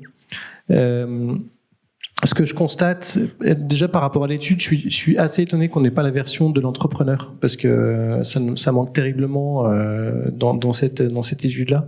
Je pense qu'une table ronde avec des entrepreneurs autour de la table et le retour d'expérience serait très intéressant, même si c'est des retours qui sont personnalisés. Je pense que l'analyse de ce retour-là est indispensable, déjà parce que c'est utilisateur final. Donc ça paraît important quand on fait une étude de marché dans nos entreprises, c'est pour l'utilisateur final. Après, la petite couche que je rajouterais par rapport à l'écosystème, la notion d'écosystème, c'est quelque chose que j'ai appris dans la création d'Hachette, c'est la notion de communauté. Moi, dans Hachette, je m'occupe d'une communauté. Cette communauté, elle est dans le numérique et elle est au niveau des startups. Et cette notion de communauté, elle est très importante dans le sens où une communauté ou même un écosystème ne fonctionne que si on s'en occupe. Et si on s'en occupe bien, c'est-à-dire qu'une communauté ou un écosystème, c'est très compliqué à monter, c'est très facile à dézinguer. Et le pire, c'est pas d'essayer d'avoir la science infuse. Le mieux, c'est d'essayer de l'animer le mieux possible. Et je pense qu'un des rôles d'Hachette, c'est d'animer une partie de l'écosystème que j'appellerais cette communauté de start-up dans le monde de l'innovation. D'accord. Merci beaucoup. Alors, juste peut-être pour répondre un peu sur l'absence des entrepreneurs, bien que vous êtes tous presque des entrepreneurs, on a pris le parti de commencer à regarder les acteurs dans cette étude. On s'est dit, on va aller interroger les acteurs, on va regarder on va faire la cartographie dont on a parlé, et ce qu'ils pensent les uns des autres, en fait. Et après, on ira voir les entrepreneurs. D'accord. Les entrepreneurs, on a une petite idée, mais on les a. On peut aller les interroger. Mais d'abord, on voulait aller, ce qui ne se fait jamais. On va toujours voir d'abord les entrepreneurs. Qu'est-ce que vous voulez? Qu'est-ce que vous trouvez dans cet environnement ou pas? On a décidé d'abord d'aller voir les acteurs, ce qu'ils pensaient de l'écosystème et comment ils percevaient les acteurs dans l'écosystème. C'était le parti pris. Mais c'est la deuxième étape. Donc, comme ça, vous allez être obligé de revenir pour nous parler de ça. Et du coup, juste pour revenir, puisqu'on a beaucoup parlé du MEDEF, pour avoir une égalité de temps de parole entre les deux. Finalement, la CPME, quel est comment elle arrive dans cet écosystème et qu'est-ce qu'elle va apporter à ses entrepreneurs, quels qu'ils soient? Je tiens à préciser que je suis avant tout, moi, un entrepreneur. Oui, et je me sens encore comme tel. Même si j'ai monté ma boîte il y a 21 ans, tous les jours, je suis un entrepreneur. Juste parce que du coup j'ai oublié de répondre à la question avant. Il y a un truc qui me surprend dans cette étude, c'est qu'on ne parle pas des collectifs d'entreprises. En fait, aujourd'hui, et je pense que c'est une des richesses de notre territoire, c'est qu'il y a plein d'entreprises qui se regroupent et qui travaillent ensemble et qui en fait sont de fait des acteurs de l'entrepreneuriat. Alors elles ne sont pas identifiées et j'imagine qu'elles sont très dures à identifier dans une étude. Mais je pense qu'aujourd'hui, et ça pour le coup, pour le voir à l'œuvre depuis une dizaine d'années, je pense que ça s'est énormément développé depuis 10 ans. Le fait de se dire, entre chefs d'entreprise, entre entrepreneurs, on a des problématiques en commun Et finalement, si on se regroupe autour de cette problématique, on va réussir à la résoudre ensemble. C'est vraiment une posture de l'entrepreneur depuis 10 ans. Et du coup, il y a beaucoup de collectifs aujourd'hui qui se sont développés, des alliances, des groupements, quels que soient les termes qu'on peut utiliser. Et je pense que ça... Il faudrait trouver un moyen de les montrer dans une étude telle que celle-là. Pour répondre à la question sur la CPME, notre métier, déjà, c'est faire en sorte que les chefs d'entreprise, les petits patrons, les patrons de TPE, de PME ou d'entreprises plus grandes puissent déjà se rencontrer, parce que on l'a dit tout à l'heure, à Lyon, ça commence toujours autour d'une table, et on sait tous, quand on a créé une boîte, qu'en général, les meilleures idées pour créer sa boîte, on les a eues autour d'une bouteille. C'est là que ça commence. Et donc, déjà, quand les gens se rencontrent, on peut commencer à se dire les vraies choses et à imaginer des projets ensemble. Donc, faire en sorte que les gens se rencontrent. Ensuite, c'est les informer. Donc les informer de ce que fait la CPME, mais de ce que fait tout l'écosystème lyonnais ou régional. Et on l'a dit, Dieu sait qu'il y a des choses, il y a beaucoup de choses qui existent. Donc ça, c'est notre deuxième mission, informer. Et puis troisième mission, c'est défendre. Ces petites entreprises, elles ont des besoins spécifiques, elles ont des particularités à mettre en valeur. Et donc c'est le rôle de la CPME de les défendre, alors au niveau local, mais aussi bien sûr au niveau national. Voilà, donc c'est ça nos trois missions. Et c'est vrai qu'à Lyon, on a pendant 30 ans eu un président, François Turca, qui a défendu les valeurs de ces petites entreprises haut et fort, et on en est fiers. Vous soulignez un phénomène que je trouve très intéressant, c'est ces collectifs d'entreprises, et ça me fait penser à la notion de nurturing component là, dont on parlait, les briques de Lego. Donc finalement, ces collectifs d'entreprises, elles se disent on a besoin de briques de Lego, on se met ensemble et on va aller les chercher. Mais pour toutes les autres, est-ce que vous pensez que ces ressources, ces briques de Lego, est-ce qu'elles sont en suffisamment grand nombre? Est-ce que le portefeuille est suffisamment large et profond et accessible pour les entrepreneurs? Il y a beaucoup de choses. Alors, tout à l'heure, on a parlé du GLE, Grand Lyon l'Esprit Entreprise. Et pour moi, ça, c'était vraiment un truc absolument remarquable à Lyon. Hein. Ça a plus de 20 ans, on l'a dit. Et je pense qu'aujourd'hui, ça s'est essoufflé. Et je pense qu'on a grand besoin de relancer la dynamique. Parce qu'en fait, une fois que vous avez lancé la dynamique avec tous ces acteurs, il y a tellement de choses, il y a tellement de richesses que naturellement, les gens vont pouvoir aller trouver toutes les briques de Lego à l'intérieur. Mais ce qui manque aujourd'hui, c'est la dynamique. Et c'est assez logique parce que d'abord, le Grand Lyon Esprit Entreprise, ça a 20 ans, plus de 20 ans. Et ensuite, comme il y a plein d'acteurs qui sont nés entre-temps, des privés, des publics, des moitié-moitié, etc., forcément, le territoire s'est enrichi et tout le monde n'a pas été pris dans cette dynamique. Donc, il faut qu'on arrive à recréer ensemble cette dynamique collective au niveau du territoire pour refaire fonctionner tous ces acteurs ensemble et pour qu'effectivement, du coup, au passage, ça clarifie l'offre aux entrepreneurs. Et donc ça, c'est un travail qu'on doit faire. Et Nicolas citait Nantes tout à l'heure. J'ai beaucoup travaillé avec Nantes quand j'étais au CJD, au Centre des jeunes dirigeants. Nantes, ils sont remarquables là-dessus, mais je peux vous dire que je me souviens, il y a 10 ans ou 15 ans, quand je leur parlais de ce qu'on faisait à Lyon avec le Grand Lyon Esprit Entreprise, ils disaient « Waouh, mais vous êtes trop fort à Lyon !» Donc, c'est des cycles. Et donc là, on a grand besoin, effectivement, à Lyon, de relancer cette dynamique. Vous allez faire comme les gens qui font la blockchain, vous allez miner les ressources pour les entrepreneurs. Ouais, c'est ça. Les entrepreneurs, notre métier, c'est pas forcément d'inventer toujours des trucs incroyables, hein, c'est aussi de savoir repérer les ressources et de savoir les mettre ensemble. Peut-être Claude Sabatin ou Cédric Desnoyers voulaient réagir je pensais à peut-être... Est-ce que ça évolue indépendamment de la BPI, comment évolue ce milieu de l'investissement sur Lyon pour les entrepreneurs? Est-ce que vous voyez des évolutions? Comment va cette offre? Quelle est votre perception? Sur l'investissement, moi j'ai toujours tendance à dire qu'il est un peu trop timide, un peu trop timoré, et demander à un créateur d'entreprise son chiffre d'affaires, c'est un non-sens, puisqu'il est en train de créer, et attendre qu'il ait fait 2 millions d'euros de chiffre d'affaires avant de pouvoir lui mettre 100 000 euros, voire plus, c'est dommage. Et donc toute la partie d'amorçage qui a été bien lancée il y a quelques années sur Lyon, avec un fonds d'amorçage avec la région notamment, c'est un peu, aujourd'hui, je pense que c'est un peu ce que vous disiez, il faudrait relancer la machine, parce que c'est un peu ce qui était évoqué tout à l'heure. Ça ronronne, c'est pas mal, pour ceux qui ont identifié des choses, ou pour ceux qui sont sur une dynamique, on va dire, numérique. Ou alors, tout à l'heure, j'ai entendu RSE, des gens qui s'en sortent bien sur l'environnement, parce que c'est des projets qui sont un petit peu à la mode. Donc là, l'investissement, il va se faire un peu, pas naturellement, parce que c'est toujours très compliqué ou très long, mais il va y avoir un engouement. Par contre, sur des projets plus traditionnels qui ont quand même besoin d'argent, et je pense notamment, et là, le BPI France essaye de faire quelque chose, mais on a du mal, sur la réindustrialisation des petites unités de production, puisque le Covid aidant, et puis plein de choses, la Russie et l'Ukraine fait qu'on a des trous dans l'industrialisation de choses très traditionnelles. On ne sait pas faire, on ne sait pas investir dans une unité de production, parce qu'il va falloir mettre 10, 15, 20 millions d'euros pour refaire une fabrication d'objets extrêmement courants qui vont débloquer des situations que tout un chacun ici peut connaître.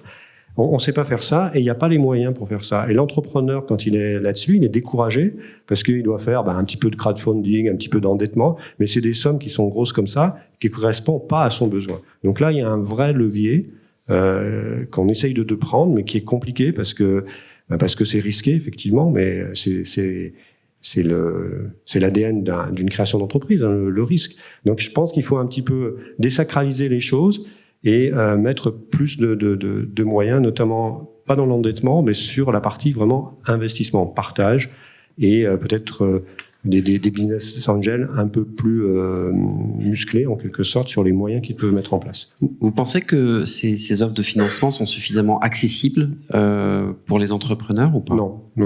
C'est trop complexe. Par historique de mon métier, j'ai travaillé avec des anglo-saxons et aux États-Unis, où on rencontre des investisseurs, mais d'une façon extrêmement simple. Et une fois qu'on a prouvé qu'il y avait une crédibilité dans le projet, on a déclenché une appétence qu'on a du mal ici, et il faut faire des tas de due diligence, etc. Alors, c'est nécessaire quand on met plusieurs millions, je comprends, et puis nous, on les demande, nous aussi, on va pas faire n'importe quoi et bénir le premier projet qui vient. Mais le démarrage, l'amorçage, c'est vraiment là où il y a pas une timidité, mais on a un petit peu peur de son ombre. Donc, il faudra aller un peu plus fort et un peu plus vite, surtout un peu plus vite. Ce qu'on disait en passant de 30 à 50, etc. Voilà. Tout à l'heure. Mais il y a le comment maintenant. Oui, alors il faut mettre des moyens. L'État a commencé à réagir autour de ça en dotant, alors je vais parler pour ma chapelle, hein, en dotant BPI France de la partie réinvestissement industriel pour l'année 2022. Donc c'est vraiment en cours, on est en train d'élaborer les choses. Moi, je trouve qu'on reste sur des niveaux d'investissement forts et qu'il faut arriver à être dans les 500 000 premiers euros avant de parler de 3 millions ou 5 millions et vraiment déclencher les choses. Et là, les entrepreneurs, ils ont besoin de ça et ils ne trouvent pas toujours chaussures à leurs pieds, malheureusement. Après, il y a aussi un problème à l'inverse de sourcing, c'est-à-dire pouvoir développer l'antenne des femmes Business Angels, co-développé il y a quelques années. Il y a sur le bassin, il y a pas tant d'entreprises que ça qu'on avait en pitch. Voilà, on n'était pas non plus si bien dotés en investissement, paradoxalement, hein, je dirais. Oui, mais vous avez raison, complètement raison. Ils vont à Paris chercher les fonds. Enfin, désolé, on va revenir là-dessus. D'un autre côté, on mène une action avec le MEDEF depuis peut-être bien 6-7 ans, avec des pitchs où on prépare une dizaine, c'est par groupe de 10, hein, une dizaine d'entrepreneurs, et on réunit ça doit être une fois par trimestre, mais le MEDEF fait cette préparation, et on fait venir des investisseurs, des fonds, notamment des family office et des amorceurs comme ceci, et sur la plateforme lyonnaise, hein, on a beaucoup de monde, beaucoup d'investisseurs, parce qu'ils savent qu'on leur apporte une qualité de projet qui est préparée. C'est pas tiens, j'ai créé ma boîte et j'ai besoin de 300 000 euros. C'est préparé. Le pitch, il est très contingenté sur le temps, mais ça c'est classique. Mais on va directement aux besoins. C'est-à-dire, j'ai besoin de 300 000 euros et voilà ce que je fais, mais très brièvement. Et on va rentrer dans le détail. Et ça, avec le MEDEF, on arrive vraiment à faire progresser les choses. Et on a cassé aussi le côté c'est pas pour moi, parce qu'il y a une grosse autocensure des entrepreneurs. en disant « Ouh là là, il faut que je rencontre des investisseurs, ils sont tous en costume cravate et moi je suis en basket ». Et tout à l'heure, Radouane disait « Bah oui, moi j'évolue dans une espèce de Google avec un baby-foot parce que je suis une start-up ou parce que je suis un jeune entrepreneur, je suis chez moi et j'ai pas la notion de tout ça ». Nous, on essaye de casser ces codes-là pour les faire rentrer et on le fait plutôt avec un certain bonheur, donc à nouveau avec le MEDEF, mais aussi avec Entreprendre dans la ville, qui est donc l'émanation de l'EME Lyon et de BPI France et de Sport dans la ville, où justement on casse ces codes et on dédramatise le côté investissement. Et on arrive à faire rentrer dans des fonds qui sont pas de plusieurs millions, mais qui permettent d'amorcer la pompe et de crédibiliser le dossier. Juste, je conserve la parole parce que on parle beaucoup de centralisme, alors pas parisien, là, mais lyonnais, et on oublie beaucoup, et ça a été dit tout à l'heure, un peu le périurbain, le côté un peu plus campagnard des choses, où il y a aussi des créateurs d'entreprises. Et comme la CCI est encore là, du côté on parle de CCI Lyon, Saint-Étienne, Roanne. Quand on va du côté de la Loire Nord, Roanne notamment, il y a des créateurs, il y a des envies, mais il y a personne pour répondre à l'envie. Enfin, je caricature légèrement, mais il y a personne, il y a pas tout l'écosystème, il n'y a pas de livre, il n'y a pas de H7 du côté. Alors à Saint-Étienne, c'est un peu vrai, mais du côté de Roanne, dans d'autres territoires, Tarare ou les Monts du Lyonnais. C'est un peu le désert, donc il faut venir à Lyon. Donc nous on essaye de développer des choses comme ça. On n'y arrive pas parce que on a fait des avancées avec la Banque des Territoires, la CDC, mais le périurbain, voire la zone rurale où il y a des créateurs d'entreprises, il n'y a pas que des paysans. Ça amorce pas, quoi. C'est un peu compliqué. C'est pour ça que je trouve très intéressant ce que vous êtes allé faire en Afrique, parce que moi je serais curieux de savoir comment dans des pays moins richement doté que le nôtre, parce qu'on a une grosse chance, il y a un tissu absolument, alors je sais pas ce qui se passe à Nantes, je connais pas trop, mais à Lyon, c'est pas le millefeuille, hein, c'est le 10 millefeuille sur l'entrepreneuriat, mais sur des pays moins dotés, je serais curieux de voir comment ça se passe, parce que on a des choses à apprendre là-dessus. Je peux vous donner quelques éléments de réponse. D'abord, vous faites bien de dire qu'il y a moins de ressources. Hein. Ici, il y a qu'à se baisser, on va dire, pour trouver des choses. Et justement, c'est pour ça qu'on a abordé les choses sous l'angle des réseaux dans les pays africains. C'est pour voir comment ces organisations, enfin ces interorganisations, pouvaient être propices à distribuer les faibles ressources qu'ils ont. Et donc, du coup, c'était très intéressant de le voir. Et en l'occurrence, les réseaux sont incroyablement plus riches en termes de partenariat, de collaboration, etc. dans ces pays africains. Et on voit ceux qui ont le moins de dynamique entrepreneuriale, et ben c'est ceux qui ont des faiblesses dans leur structure de réseau, précisément. Donc et là, je réagis là-dessus, puis j'arrête de parler parce que c'est des choses qu'on voit justement dans les quartiers. Où la première notion, c'est pas de dire combien vous nous apportez en termes d'euros, c'est de dire est-ce qu'on peut parler de mon projet et comment on va faire un réseau autour de mon projet, quelles sont les compétences dont j'ai besoin, qu'est-ce que vous m'apportez pour le muscler mon projet. Tout à fait. Et ça, je pense qu'on est un peu dans une même logique. L'Afrique, c'est pas Vaux-en-Velin, et inversement, mais on est sûrement sur une logique de partenaires, d'hommes, de relations humaines plus fortes que juste le côté bancaire. Alors les chercheurs qui sont ici comprendront ce que je dis, mais on parle beaucoup de capital social dans l'entrepreneuriat, mais je pense qu'il y a une autre notion derrière, qui est la distributivité, c'est-à-dire la capacité d'un réseau au-delà du capital social, la distributivité des ressources. Est-ce que le réseau il est propice à la distribution des ressources qui sont disponibles dans l'environnement ? Quand même, c'est Cédric Desnoyelles. Le H7, ça a été un changement sur Lyon. Enfin, je me souviens les premières réflexions sur la création du H7 où il n'y avait pas encore les murs qui étaient, c'était pas encore installé, on va dire. Pour vous, finalement, dans cet écosystème lyonnais, le H7 a fait une différence. Est-ce que quelle est votre vision des autres, parce que vous êtes un incubateur, mais pas que. Hein, c'est beaucoup plus que ça, le H7. On peut le rappeler.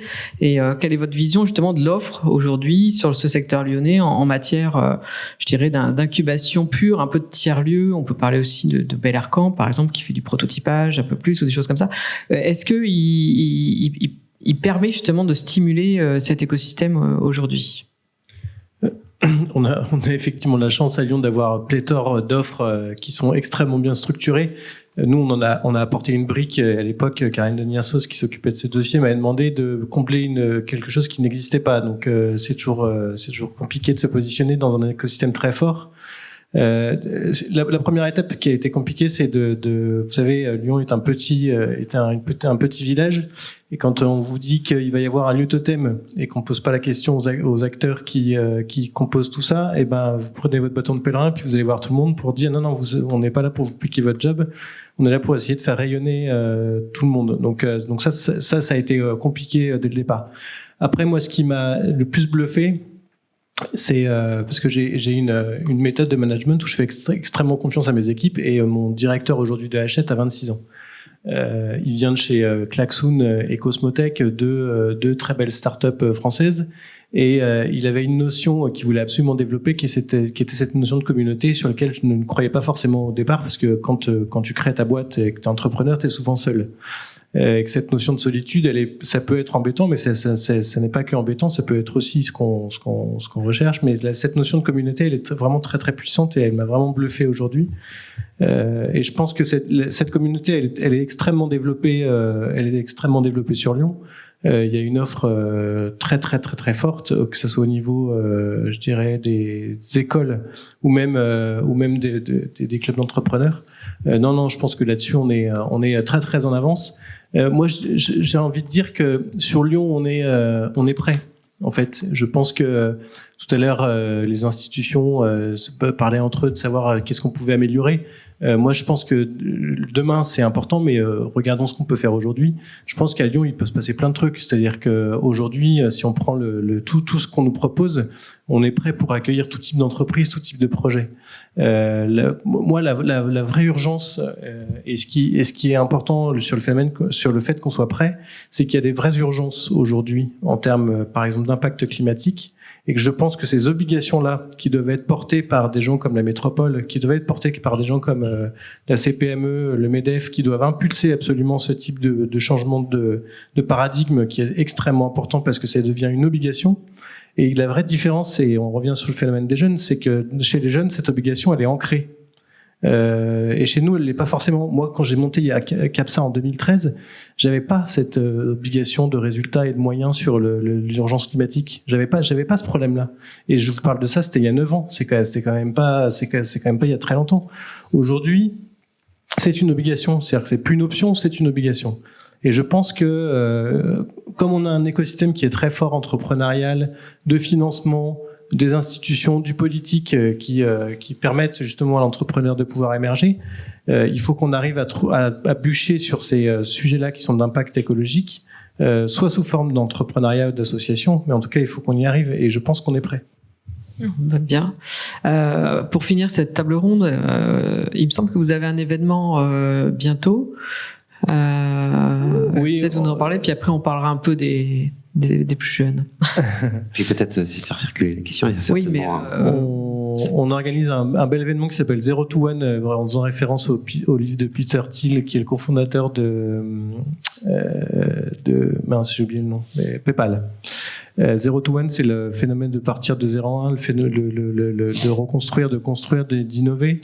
On a 30 speakers qui sont là. On a le patron de Cowboy, patron de l'Ideal, Welcome to the Jungle. On a une grosse programmation, 3 scènes, 30 conférences. Donc c'est mercredi prochain. Il reste quelques places. On attend 800 personnes. On a déjà édité 800 billets.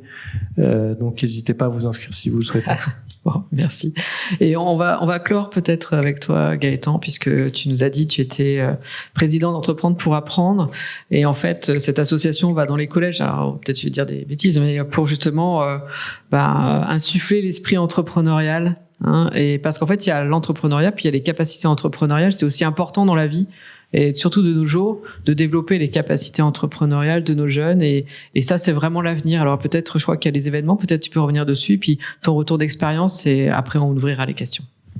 D'ailleurs, je lisais le titre, pour stimuler l'entrepreneuriat lyonnais, pourrait aussi dire pour stimuler l'esprit d'entreprendre. Et en fait, Entreprendre pour apprendre, c'est fait pour ça. Entreprendre pour apprendre, c'est une association qui existe depuis un paquet d'années. Notre métier, c'est d'aller dans les collèges, les lycées, principalement, pour permettre aux jeunes de créer des mini-entreprises avec un prof qui va les accompagner toute l'année et avec un mentor issu des entreprises qui va les accompagner toute l'année. Le mentor pouvant être un entrepreneur ou le collaborateur d'une grosse entreprise. Ils vont suivre une méthode pédagogique qui va leur permettre réellement de créer une entreprise pendant l'année. Et donc hier, on avait le festival annuel des mini-entreprises qui avait lieu à Lyon. On a trois festivals, un à Lyon, un à Grenoble, un à Clermont-Ferrand là dans les jours qui viennent. Et on avait 1000 jeunes qui étaient rassemblés au Groupama Stadium. On accompagne sur la région Auvergne-Rhône-Alpes 5000 jeunes par an sur ces programmes de mini-entreprises. Hier, il y en avait 1000, donc il y avait 55 projets qui étaient présentés. Et c'était, comme d'habitude, mais là ça faisait longtemps qu'on l'avait pas fait en vrai à cause du Covid, c'était incroyable en termes d'énergie, c'était incroyable en termes de sourire. Et je vais vous dire un truc incroyable, donc ces jeunes, ils sont du collège, lycée et à peine après le lycée. Et ben, je peux vous dire que sur les stands où ils présentaient leur mini, il n'y en avait aucun qui était sur son téléphone. Et je pense que c'est un vrai indice. C'est un signe. On pourrait peut-être le mettre dans les indicateurs. Ouais. C'est vrai. Et quand vous posez la question, expliquez-moi votre projet, etc., ils étaient incroyables. Et donc à la fin, il y avait une cérémonie pour remettre des prix à un certain nombre, etc. Et donc un certain nombre pitchaient. Vous aviez des enfants, beaucoup de femmes. D'ailleurs, il y a un point qui est important, c'est que dans ces mini-entrepreneurs, ce qu'on remarque, c'est les enfants qui s'organisent là-dessus, c'est que 40% des mini-entrepreneurs, enfin des chefs d'entreprise de ces mini-entreprises sont des femmes, des filles en l'occurrence là, 40% sont des garçons, 20% c'est un binôme garçon-fille. Donc hyper intéressant.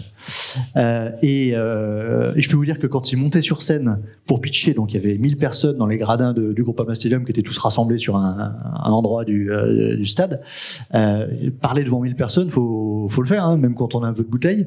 Et là, de leur haut, de leur, je sais pas, ils avaient 16, 17, 18 ans, ils étaient vraiment impressionnants. Et alors moi, quand je vois ça, en fait, ça me rend hyper positif sur après, parce que ces enfants-là, ils ont touché, ils ont goûté à cette graine de l'entrepreneuriat. Quoi qu'ils fassent demain, alors j'ai pas précisé, mais l'objectif de l'association n'est pas forcément de les créer, de les transformer en entrepreneurs en tant que tels. Ce qui est important, c'est qu'ils aient compris qu'ils puissent entreprendre leur vie, entreprendre des projets. Et une fois que ils ont goûté à ça, je pense qu'on peut être assez serein sur la suite. Et après, quelle que soit l'offre, quelle que soit la richesse de l'offre qu'on pourra leur proposer au niveau lyonnais, je veux dire, quand on est entrepreneur, Cédric peut témoigner aussi bien que moi, on sait se débrouiller, on sait aller chercher les informations, on sait aller chercher les bonnes pièces de Lego, c'est ce que vous disiez. Et donc le principal, c'est ça, c'est de semer cet esprit-là. Et je pense que, par rapport à ce que disait Nicolas du MEDEF tout à l'heure, où effectivement en ce moment dans les entreprises on a des vraies difficultés de recrutement, et notamment jeunes, mais pas que les jeunes, avoir fait comprendre, avoir démystifié aussi ce que c'est que l'entrepreneuriat à travers ce genre d'expérience, ça permet j'espère de bien préparer l'avenir.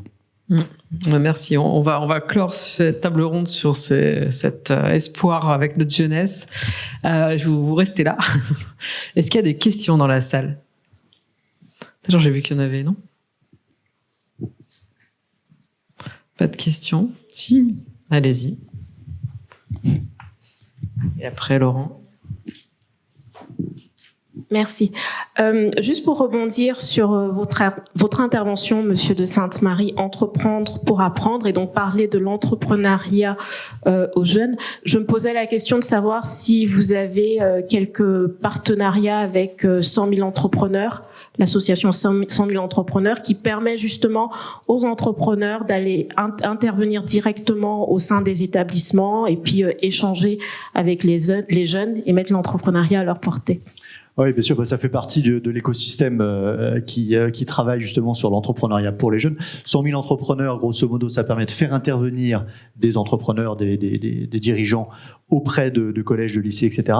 Entreprendre pour apprendre, ça permet à ces jeunes de faire. Donc c'est complètement complémentaire et on travaille bien sûr ensemble depuis longtemps. Ouais. Bien, merci beaucoup. Merci infiniment. Donc, je vais laisser la parole maintenant à Laurent Audouard. Je vais lui laisser ma place aussi. Non, mais mets-toi là. Il faut que tu sois là pour le... Non, tu peux rester là, Grégoire. Pour que tu sois là pour la caméra. Il va faire la clôture. Donc Stéphanois, avoir un fauteuil vert, ça m'arrange. Non, je vais pas vous garder beaucoup de temps. Beaucoup de choses ont été dites. Je voudrais d'abord adresser mes félicitations à Grégory pour cette étude. C'était très enrichissant et de toute façon, vos remarques sur les petits détails, il manquait ci, il manquait ça, on va compléter. C'est une bonne base pour en faire d'autres et pour aller plus loin. De toute façon, il y a une évolution permanente et donc il faut toujours compléter, amender ce qu'on réalise. Et puis je voudrais pas adresser mes remerciements à Marie-Christine pour ce cadeau empoisonné de synthèse qu'elle me fait au pied levé. Donc, mais ça c'est personnel. Deux petites choses. Je pars d'un postulat. L'écosystème lyonnais est performant, on le sait. Les vecteurs, les signaux le montrent. Donc ça c'est une première chose. Mais beaucoup de choses ont été dites. Je retiens deux éléments majeurs. C'est que Lyon est challengé. On parlait de Nantes, on peut parler de Lille, on peut parler de Strasbourg. Selon les items que l'on conserve, que ce soit la RSE, l'immobilier, la recherche, le numérique, Lyon est challengé. Mais c'est aussi un moyen de s'améliorer, de progresser, de toujours être disruptif et de faire mieux. Donc ça, c'est une première chose. Il ne faut pas voir la compétition comme toujours négative. Autre chose, je pense que on l'a dit, Redouane l'a dit en disant qu'il faut se réinventer, il faut évoluer. Nicolas l'a dit en disant qu'il faut se questionner. Je pense qu'il faut sans cesse remettre sur le métier l'ouvrage et donc il faut progresser. Je crois que c'est Nicolas Bonnet qui parlait de mais où va Lyon dans 10 ou 15 ans que va être l'entrepreneuriat lyonnais dans 10 ou 15 ans? C'est une bonne question. À cette question, la réponse, ce sont les acteurs publics qui l'ont, ce sont les acteurs privés qui l'ont. C'est cette synergie qui va être enclenchée, qui va permettre d'y répondre. Je ne vais pas vous faire une liste à l'après-vert, mais je vais quand même rappeler 2-3 choses. L'écosystème lyonnais est effectivement favorable pour l'entrepreneuriat. Il y a des filières d'excellence. Vous le savez, il y a des programmes d'accompagnement, de l'investissement. On parlait de BPI France, les projets, les opérations d'urbanisme, les projets immobiliers soutiennent la croissance économique. Il y a également, je ne crois pas qu'on l'ait évoqué, mais moi ça me semble important, les pôles de compétitivité, les clusters, les grappes, les pôles de compétitivité, il y en a quand même 8 de labellisés en région Rhône-Alpes. Je pense que c'est quand même Auvergne-Rhône-Alpes, pardon, c'est quand même majeur. Il y a également toute la force des réseaux. Mademoiselle parlait des clubs d'affaires, enfin les réseaux féminins, c'est très vrai. Il y a le poids des instances. Le poids omnipotent du MEDEF, mais pas que. Il y a la CPME, Gaëtan le sait. Moi, je voudrais souligner la Fédération du bâtiment, la CAPEB, les CCI, la CMA. Je crois qu'il y a un représentant. Donc, il y a toute cette synergie qui est à prendre en compte. Et puis, il y a 2 choses. Il y a des lieux. Cédric l'évoquait, effectivement, il y a une belle offre. Il y a des espaces d'incubation. Avoir une bonne incubation, je pense que ça génère des virus. Le virus de l'entrepreneuriat est très bon et en tout cas pour moi c'est l'antidote même contre la pandémie et contre les phases un peu complexes.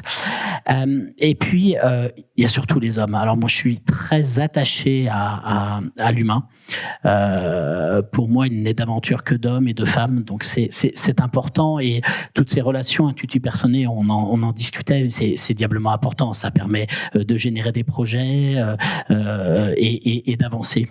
Puis il y a une chose que j'aimerais évoquer sur Lyon, je ne pense pas que ça ait été dit non plus, on parlait de travail, mais il y a un cadre de vie. Et le cadre de vie n'est pas antinomique avec l'efficience du travail et avec la réussite. Donc aujourd'hui, les acteurs, les entrepreneurs lyonnais disposent vraiment d'un cadre idoine pour tenter, pour oser. Puis je pense surtout qu'ils bénéficient d'un écrin pour réussir. Donc il faut le souligner. Donc voilà, je pense qu'il y a beaucoup de choses qui ont été dites. Oui, il faut relancer la dynamique. En tout cas, il faut jamais se reposer sur ses lauriers. Il faut jamais dire que c'est acquis.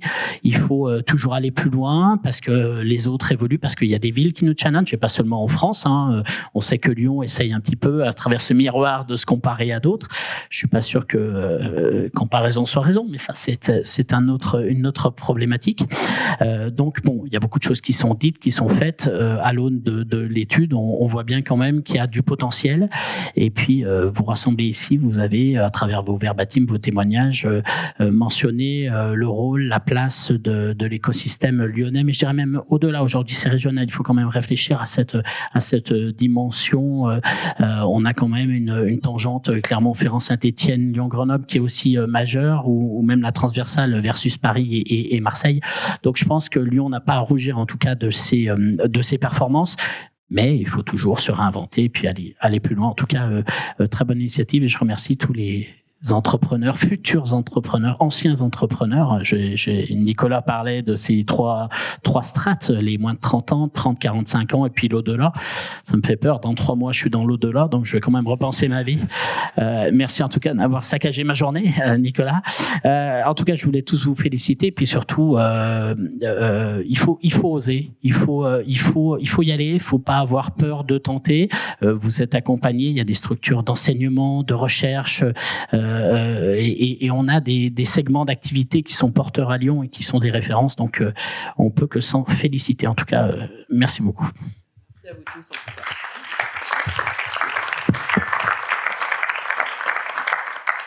Voilà, merci beaucoup pour votre participation à tous nos intervenants, et puis à notre équipe aussi, Mélissa et Pauline, qui ont fait un gros travail, ainsi que le responsable des partenariats et de la communication de l'IAE.